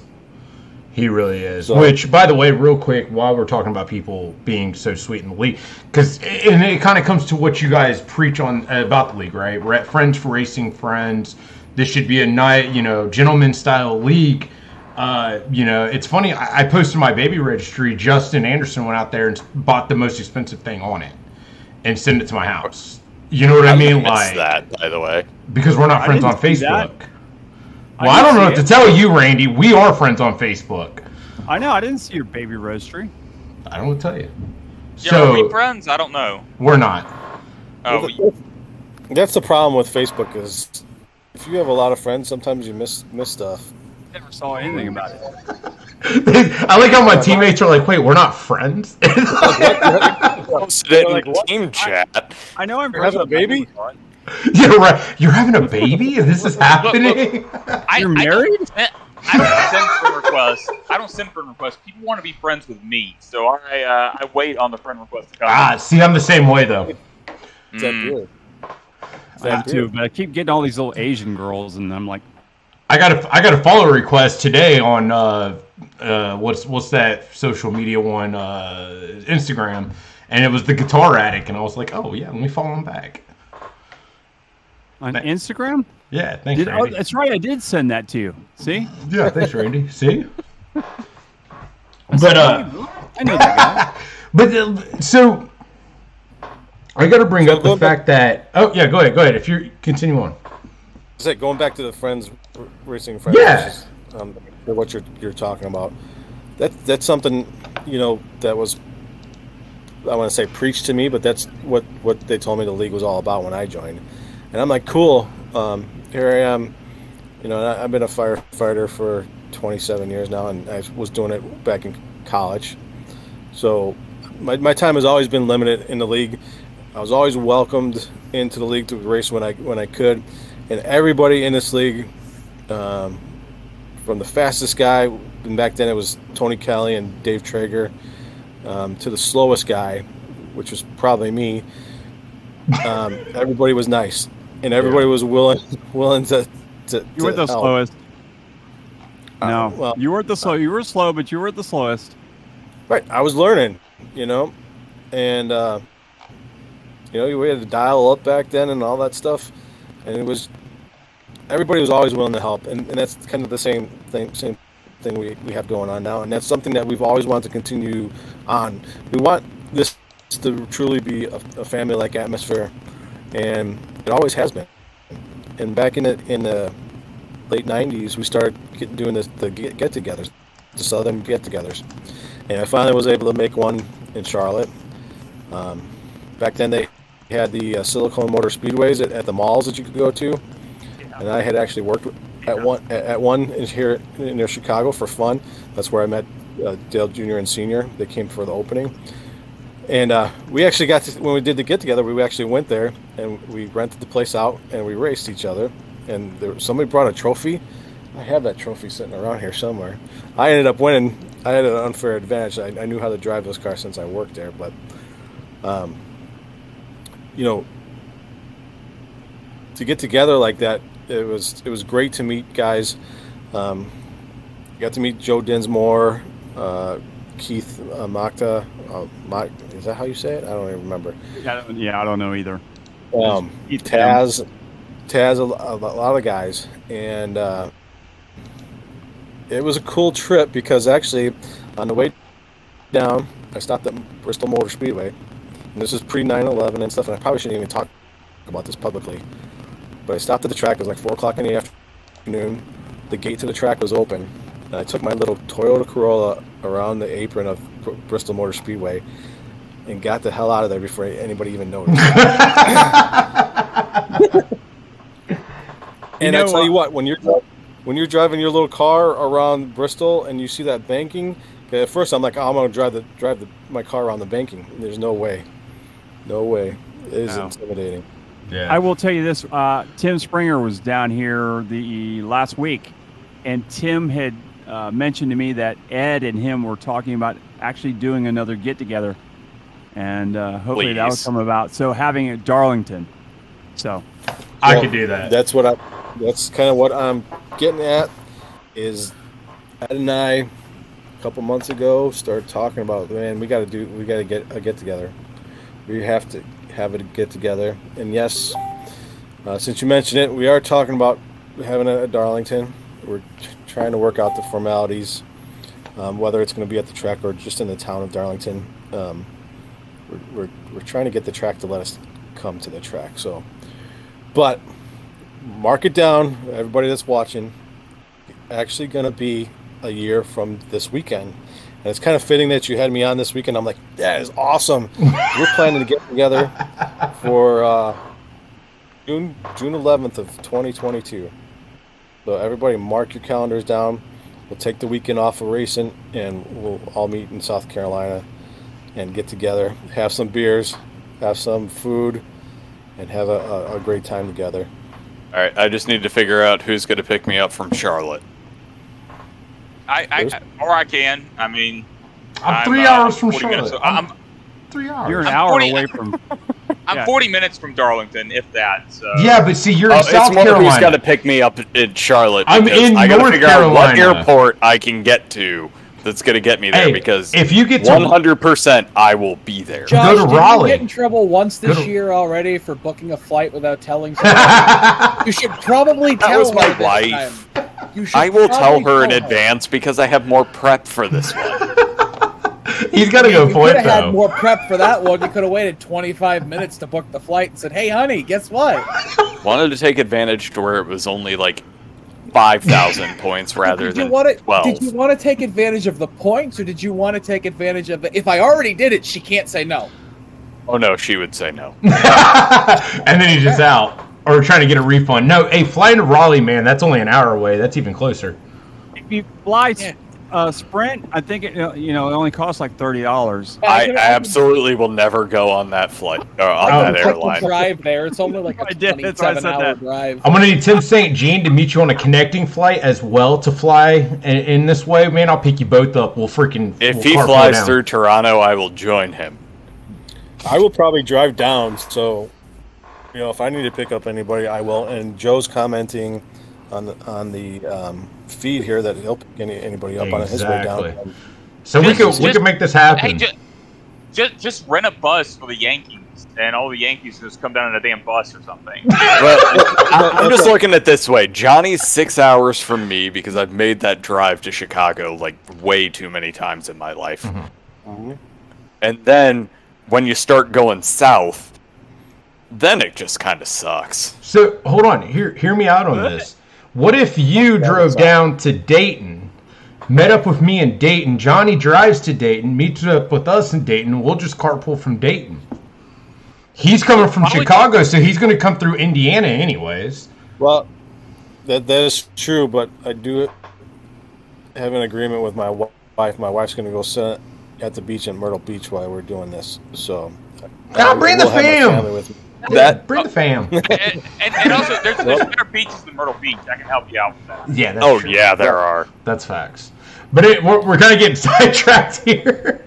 Hey, so I did the whole thing. I did want to bring up the fact that I wanted to speak on Sunday, the Charlotte race. You started like 24th or 25th. Had a phenomenal run. I think you finished into the top 10. And then not only did you do it to the Charlotte race, but then you come and do it into the truck race.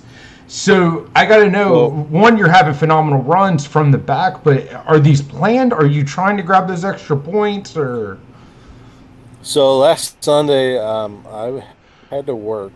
And normally my work schedule is I work two different departments. So one's full-time, one's part-time. My wife stays home with the kids, and I work probably about 100 hours a week if you don't count the time I get to sleep at the firehouse and stuff. But if you can count total hours, it's about 100 hours a week. So I worked a 12-hour shift to 6 p.m. here, which is 7 p.m. there.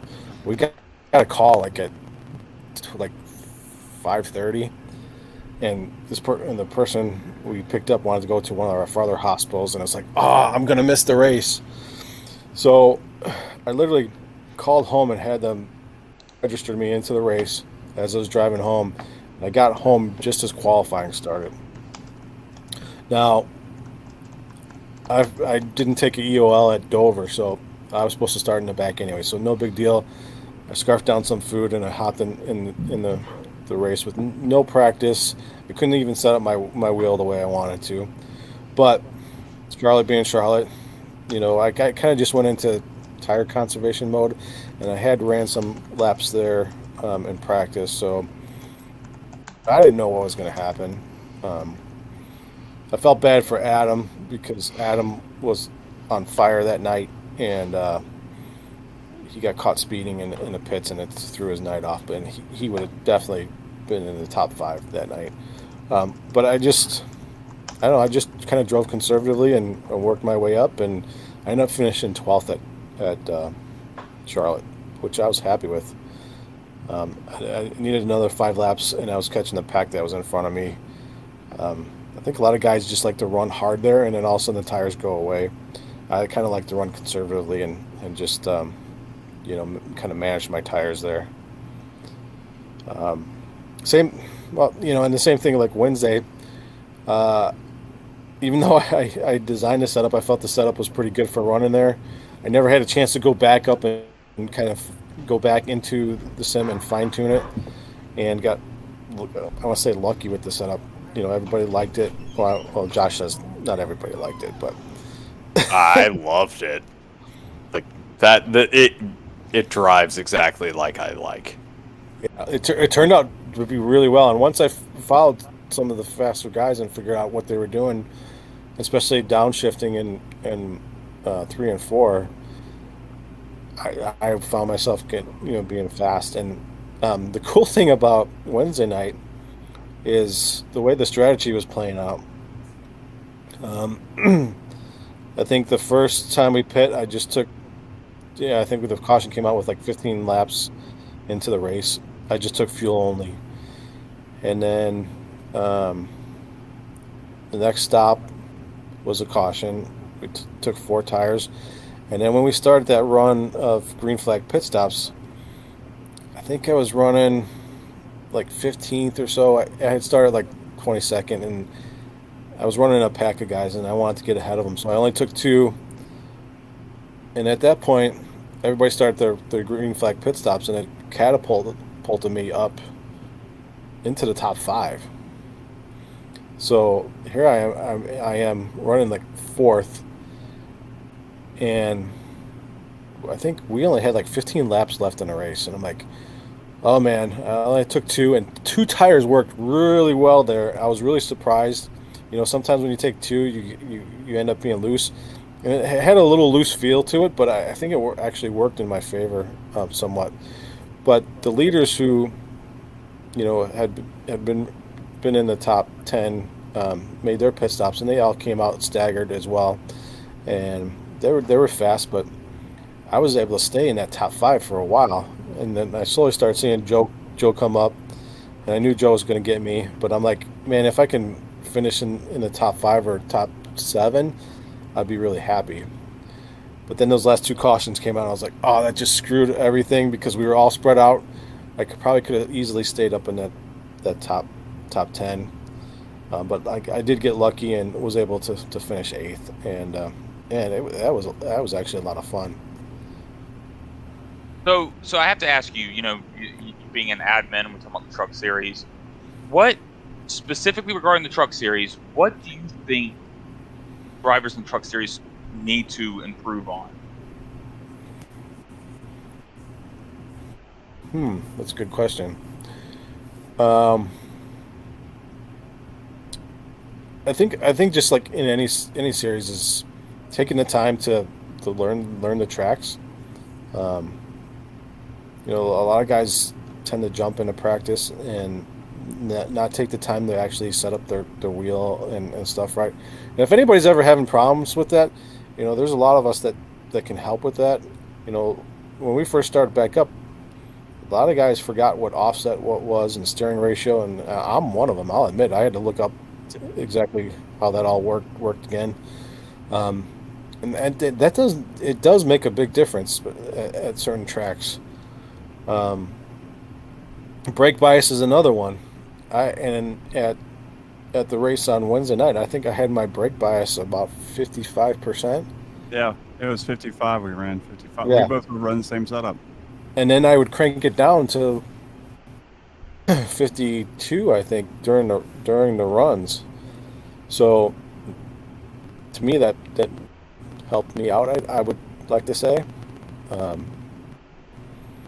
yeah, that all plays in a role. So I think to answer your question, fine tuning your setups for the race, I think, would help a lot of guys. Honestly, I'm looking at some of the comments, and first off, I would like to reiterate exactly what Johnny just said. Don't take the setup as gospel. Because some people, when it comes to especially brake bias, which is one of the few things that we can change in the series, some people don't do well with an even brake bias. Like, obviously you said you had it cranked back. I do the exact same thing, but some people, like when Carl and I are talking about TNT, he has a tendency to have his farther forward than I do, but it's just a matter of preference, and sometimes making that little bit of a difference can change someone's race by even a half a second by having the brake balance in a much better place. Because if you're one of those late breakers or somebody that brakes while you're turning, if you don't have it a little bit further forward, you're going to be a little less stable.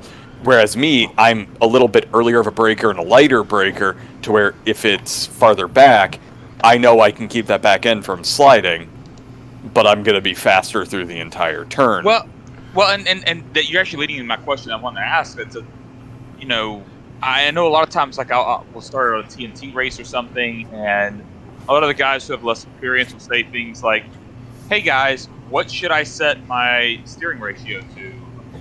Hey guys, what should I set my brake bias to?" How are you guys finding? Like, I mean, I have my own answer to this, but how are you guys finding, like, where your personal preference is for brake steering ratio and steering things like that? Taking the time to practice. I mean, it's jump and practice early and play with it. That's the only way you're going to figure out. And now, we've sent out videos on steering ratio, and I think brake bias as well. I think it was Joe same video last year sent out all about it. It's the same video, and it was like, right, it was like, holy crap, that's how all that works. And not only that, but steering ratio can help with tire wear and burning up your stuff. Going back to what Josh was saying, yeah, I had my stuff cranked back, and it almost bit me a couple of times because there was a couple cars going into primarily 3 and 4 on Wednesday night that almost like stopped in front of me, and I had to get on hard on the brakes, and there was at least one time that I almost lost it. And that's I may have been one of those, actually, if I remember correctly. No, I don't. No, that was during practice. Oh, okay. But during the race, it was like my heart sunk once because I thought I was going to go around, but I was able to take it down to the apron and save it. But that is the trade-off with that is you have to be light on the brakes going in, but it really, when you have a brake bias that's farther back, it really helps the car turn. And I kind of needed that. And that's perfect personal preference and figuring out what works for you. I just saw a comment. Justin said that he prefers a brake bias higher than Joe. So it's just all about your style and figuring that out. Can I make one request? Mm-hmm. Can we move the walls a little farther back? No. If the walls Randy, are we could put the wall on I-95 and you'd still find a way to hit it. Oh, I'm not that bad. I know I make it. I mean, kind of what he's saying right there, right? I mean, everybody's different. Nobody enters the corner at the exact same point. Nobody enters the corner at the exact same pace. Nobody hits the brake the exact same amount as the other person. I mean, it could just be that much pressure difference that's going to cause a brake bias difference, right? Whether it be a 0.5. But like Johnny said, if you don't get in there and you don't practice, if you don't play with it, you don't fine tune it, you're never going to know for you. We could watch those videos all day long, but all you're learning in that video is you're not learning where to set the brake bias. You're learning how to adjust the brake bias as that race goes along. It's up to you to figure out that initial brake bias. Nobody can tell you what that is. Yeah, you got to fill the car out to figure out what's going to work for you. If you don't, and that's the thing. The fixed setups are just a guideline. You know, we run fixed setups just because that's the easiest way to run the league. We used to run an open day. I think it was on Saturdays where we ran an open setup league in the morning, and yeah, that was a lot of fun because you had to figure out what adjustments you can make and stuff. But it was also a big pain in the ass trying to find a setup that you could work with and go out there and run competitively. With us being fixed, again, there's only certain things we can change, and it gives everybody kind of an even playing field a little bit. But there's like I said, the finer things that you can adjust to your style that can make or break you that night. And also learning the racing lines. You know, like I said, the other night I was following Daniel Shirley around, and I realized I was pushing too hard coming out of the turns. But what was cool about Montegi is you could run a little higher line, get on the gas, and the rear end would come around on you. So you could run a little higher line and stay even with the guy running in a lower line. Yeah, and I kind of want to piggyback off of that. Joe mentioned it, one of the biggest things that I don't see a lot in practice is everybody trying to run fast laps.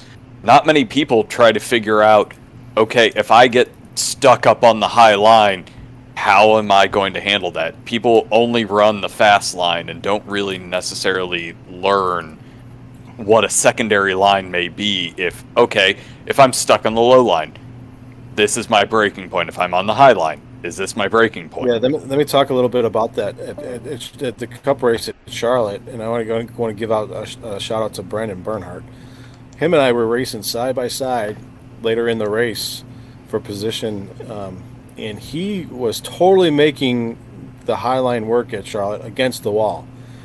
And I was like, holy cow, I'm trying to dive underneath him and get by him, and he is almost running flat out up against the wall. And I'm like, how the hell is he making this work? I tried to follow him. I was able to stay even with him, but every time I would get by him, he would just pass me on the outside. And it was like, man, he figured it out. So taking the time and figuring out those lines too and what works, especially like late in the race, if you start running a higher line, you may be able to get runs on somebody that has to get way off the gas running a low line. Yeah, and kind of like you were saying, I mean, when you see a car that it's all about entry to exit speed, right? So if you're running in too deep, your exit speed is probably going to be pretty weak. So you've got to know how to adjust to those other cars, because if you run them where it's running deep, they may come out in front of you, but they may not have the speed that you got. And if you don't predict that, you're going to run right up the, ass end of them. You're going to give them the tip. More than the tip. You might be a few tires deep. And that's the other thing. You have to pay attention to what the guy in front of you is doing. If he's running a different line from you, or he may start high and then come low to get a better exit, you can't expect to dive into that turn and expect him not to be there. So you have to adjust your line to what your competitor's running as well as we know. And they have to adjust to how you're running, So I think a lot of guys don't take the time to figure that out and just kind of run in there, and that causes trouble sometimes. Yeah, and to your point, I mean, that goes back to the TNT race, right? I mean, you can look at the car in front of you, but if you're not predicting what the car in front of that car is doing, you'll never actually see what the car in front of you is going to do. If they're checking up, it's going to cause the car in front of you to check up, and then by that time, it's too late for you to check up, because especially super speedways, you're drafting so close. Right, and there's something to be said, like looking through the windshield of the car in front of you, or just looking, past the A post of the car in front of you and looking forward of the track. Especially if you're running the high line and you don't want to run into a wall, you got to look forward and see where you want the car to go. Because I got to say something about talking about this view thing real quick. Talking to Tim Springer, he brought back an old point that back when we were running 2003, a lot of guys used to race on top of the car. Do you remember that, Johnny? You could ride on the outside of the car and looking down at the car. And he was saying that he wasn't so sure he could come back to iRacing and come into iRacing because he didn't know how to drive inside the cockpit, because he wouldn't know how to look and see what's in front of him. So that's exactly the point. Some people can't adapt to that. Yeah, that's exactly it. And guys with single monitors versus triples, I'm not convinced it really makes a difference. I have my buttons set that I can give a quick look over if I'm concerned about somebody on my right hand side, and it literally is just a flash over it, which is what you would normally do in real life. Just do a quick look. Yep. Throws me off. Yep. No, I completely agree with that. I have mine set the same way, but if I look over like that, hit that button to go over there, I come back and I'm moving down to the left or something like that from doing that. Well, where you're looking is where you're going, right? Unless you overcompensate. Yeah. It's just a quick look. Yeah, it's a little quick. Being as old as I am, it's a quick look to the left, and I'm a rider, and I'm in the wall. Are you still racing on a TV, Randy? Yes, I am. You need a monitor, man. You need a monitor to decrease that latency. Yeah, I know. One day I'll move up to the big boys, but unfortunately, all the monitors are so expensive. So, I'll send you my triples. How about that? Okay, fine. I'll give you my triples. Everybody's going to VR, so there's plenty of monitors out there. I've got the VR thing up here, but it's unfortunately it's the VR one, and that's what I need to get. Is that? Yeah, I need to get that thing you got there, Larry. $300, I guess I can go to that, but I don't know if my sound card or my video card. I don't think my video. You can buy a monitor for $300. I got a great 32-inch monitor for $300. I think VR way more, but yeah, I want VR. I really do want VR. I will say it does make a difference, and I know of a few people that are currently running it on potato graphics cards. Really? That guy over there? This guy's waiting on RAM so he can stream. But but hey, seriously though, I mean, going back to that aspect of that single monitor, right? I mean, it's obviously we're getting a lot of chatter in the comments about it, but I mean, yeah, it's literally a quick look. So what does it matter if it's a single or triples, right? I used to run triples. I liked them. Now I went VR. Will I ever go back from VR? No. I love VR. I love the immersion of it, but it's literally that quick look, right? Like you said, it's that flash, and that's all you're doing. Because if you're staring right, you're going right. Like it's a natural body reaction. You don't notice your hands, but you're going to go right. But that's going back to like with Randy using a TV, the latency, it's not quick. So when he goes to look right, it may stay over there a little bit longer than he's used to. So when he comes back, he's already drifting, and it's hard to compensate. Right. Whereas if you have a better monitor, for me, my buttons on the steering wheel are left and right, and I can just pop it real quick and do that quick flash, and the latency is very minimal. Right. We're talking about this because this brings up a great point, and I think this may be a way for me to be able to get the VR. Because my daughter is leaving for Disney next week. She's going to work at Epcot, right? She needs a TV set for her room. And I was going to give her the TV upstairs, but I think this 43 would be a lot better. And instead of going out and buying a TV set for our room upstairs, I can buy a VR for this room. There you go. There you go. That's perfect, man. I'm telling you, like I said, the only thing I use my triples for is for streaming, right? Like, you know, that's about all they're really good for to me. I mean, but like everybody says, it's personal preference. If you want VR, you want monitors or whatever, I mean, it is going to be preference.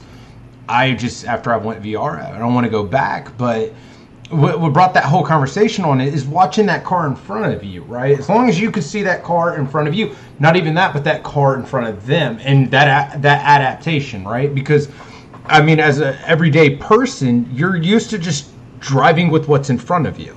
You're watching the brake lights of the car in front of you. How many people actually truly watch the car in front of them? But even watching the car next to you, but difference. One thing we could do better, and it may help some people, and you know, depending on when we have net code and stuff, is running close to somebody.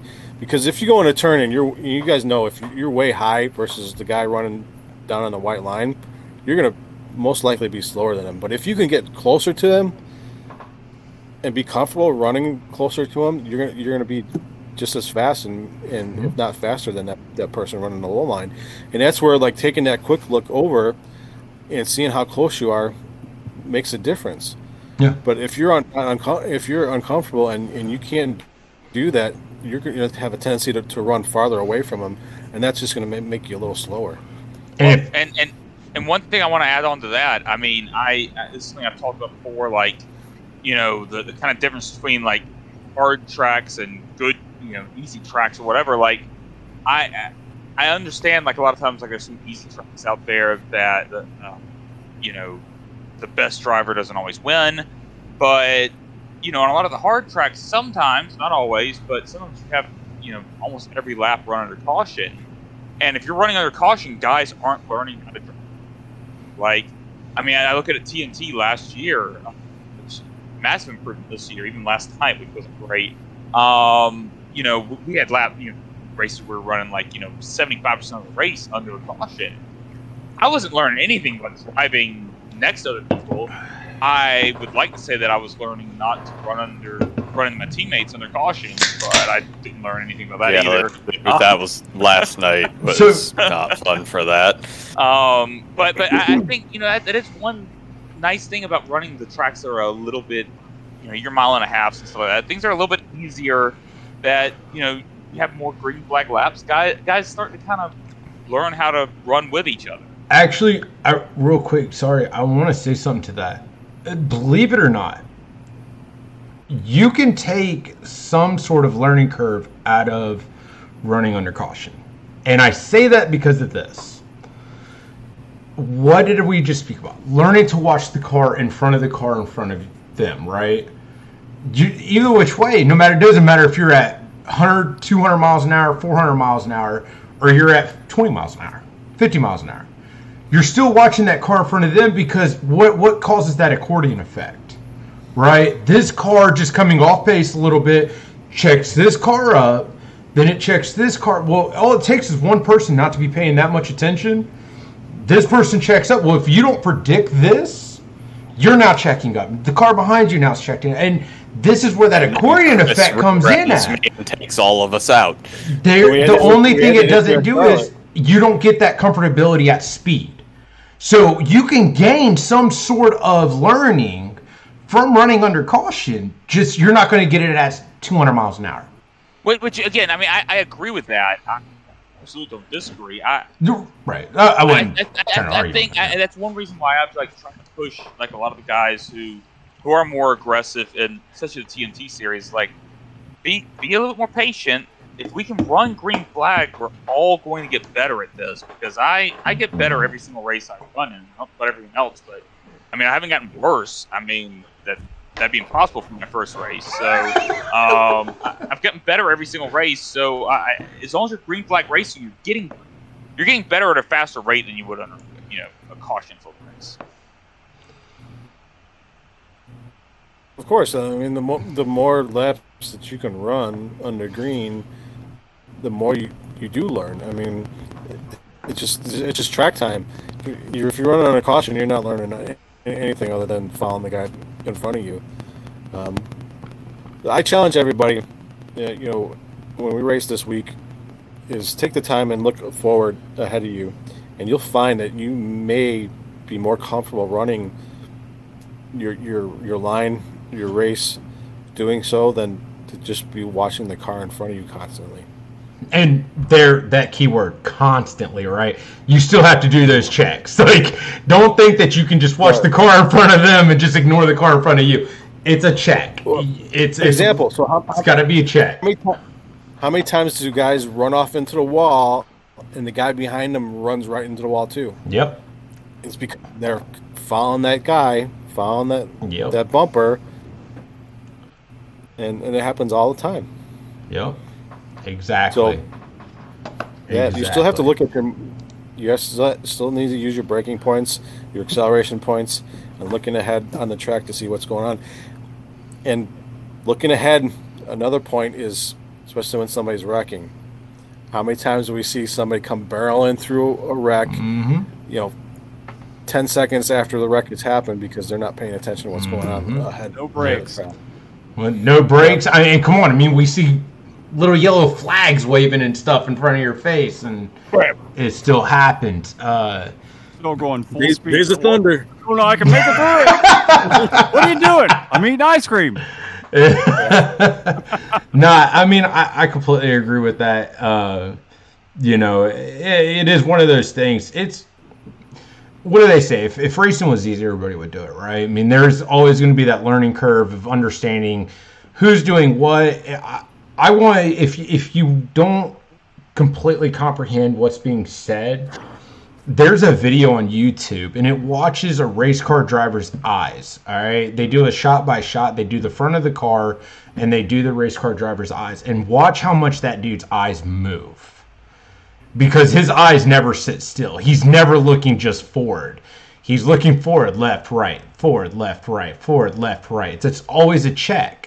Because he's trying to see where he is on the track. So he's trying to find either A, braking points, who's on the outside, on the inside, who's ahead of them, who's ahead of that person. You see his eyes move up, move down. His eyes move so fast and so much, it'll almost make you puke. My personal favorite right now is Roman Grosjean, since he's come over to Indy. He does a track through my eyes every time he's about to run a race, and this week was Road America. I actually just sent that to a friend of mine that we go up to Road America. Man. Yeah, it was cool. I'll post it in the group so everybody can see it. I'll post it on the chat. But yeah, he's almost never looking forward, and I mean, those cars do have restrictions on how far you can turn your head just because of all of the safety devices that are in there. Right. But again, especially with the Indy cars, because they have the halo and the pillar square in the middle, that pillar is almost at the very edge of his vision every single turn. Yeah, exactly. So let's go ahead. We're looking forward to New Hampshire this week in the truck series. Okay. I want to grab some predictions off of the truck series, and then we're going to hit Cup. So, truck series, Carl, give it to me. New Hampshire. You're muted. You're muted, dude. Thank you. Sorry. Have another drink. I look at last year. I look at what Blake Gordon did. He had a really dominant race in New Hampshire in the first AOLL reunion season. But I'm going to go with Justin Anderson. I think Blake's going to lead a whole lot of laps, but I think Justin Anderson's going to win the race. Johnny? I got to go with Blake. Blake is just a master at the shorter tracks, especially the flat tracks. And, he's going to be hard to beat. I mean, it's not... True? So, thanks. So, I got to do it. I haven't done it all night. I got to go with Chris Passini. He every time we've seen him run, and especially since New Hampshire is a slightly larger short track, he was doing great this past week at Motegi until a little incident happened. But honestly, I think that's... Yeah, I can't go against him. How big is Motegi? It's a mile. Or Motegi's a mile and a half. Oh, okay. Well, so that's the interesting part is Joe and I were talking, and it doesn't feel like it's that big of a track. Right. It's actually 1.6 miles long. Okay. I thought it felt big to me. Yeah. No That's comment, Randy. Hey, always does. Hey, I'm gonna go with the winner of the most recent short track. So I'm gonna go Dan Shirley. Yeah, it's a good pick. Yeah, I'm gonna go with Justin Anderson. That's my pick. Okay, fair enough. All right, so let's kick it over to Texas, mile and a half. Cup Series, Sunday. Give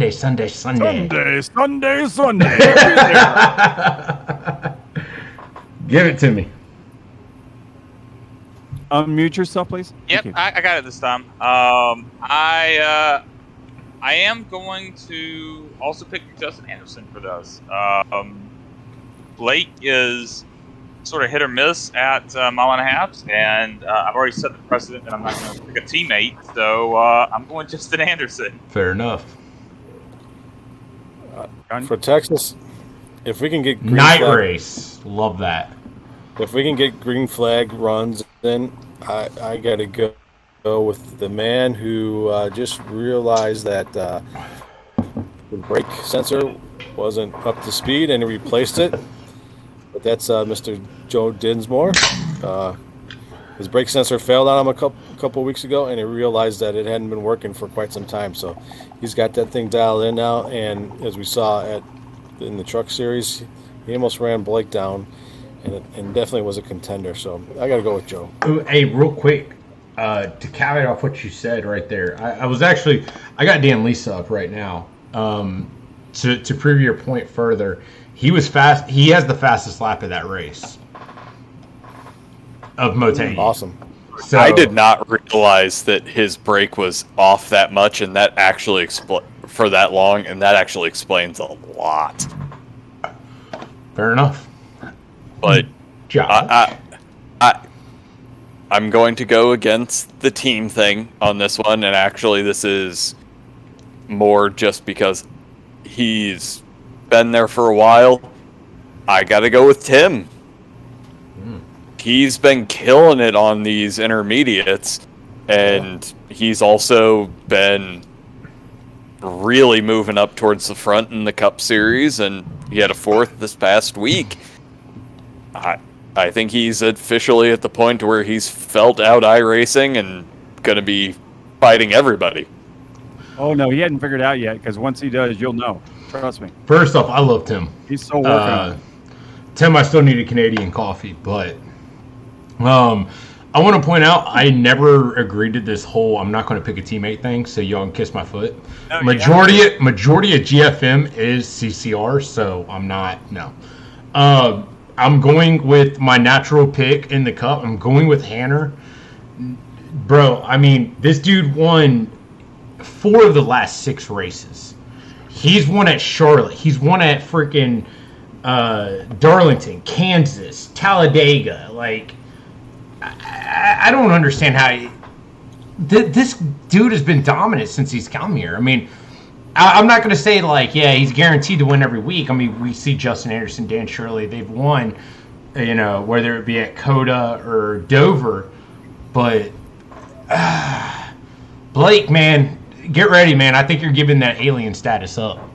And calling it now. I'm calling it now. Hanner is pushing right now because he wants to make it into the chase. So that's a hungry. Bad dude, man. I'm telling you, it's a bad dude. All right, I'm going with Adam Wood this week. Hey, don't. You left it wide open. You left it wide open, so I had to do it. So you didn't pick it, so I did.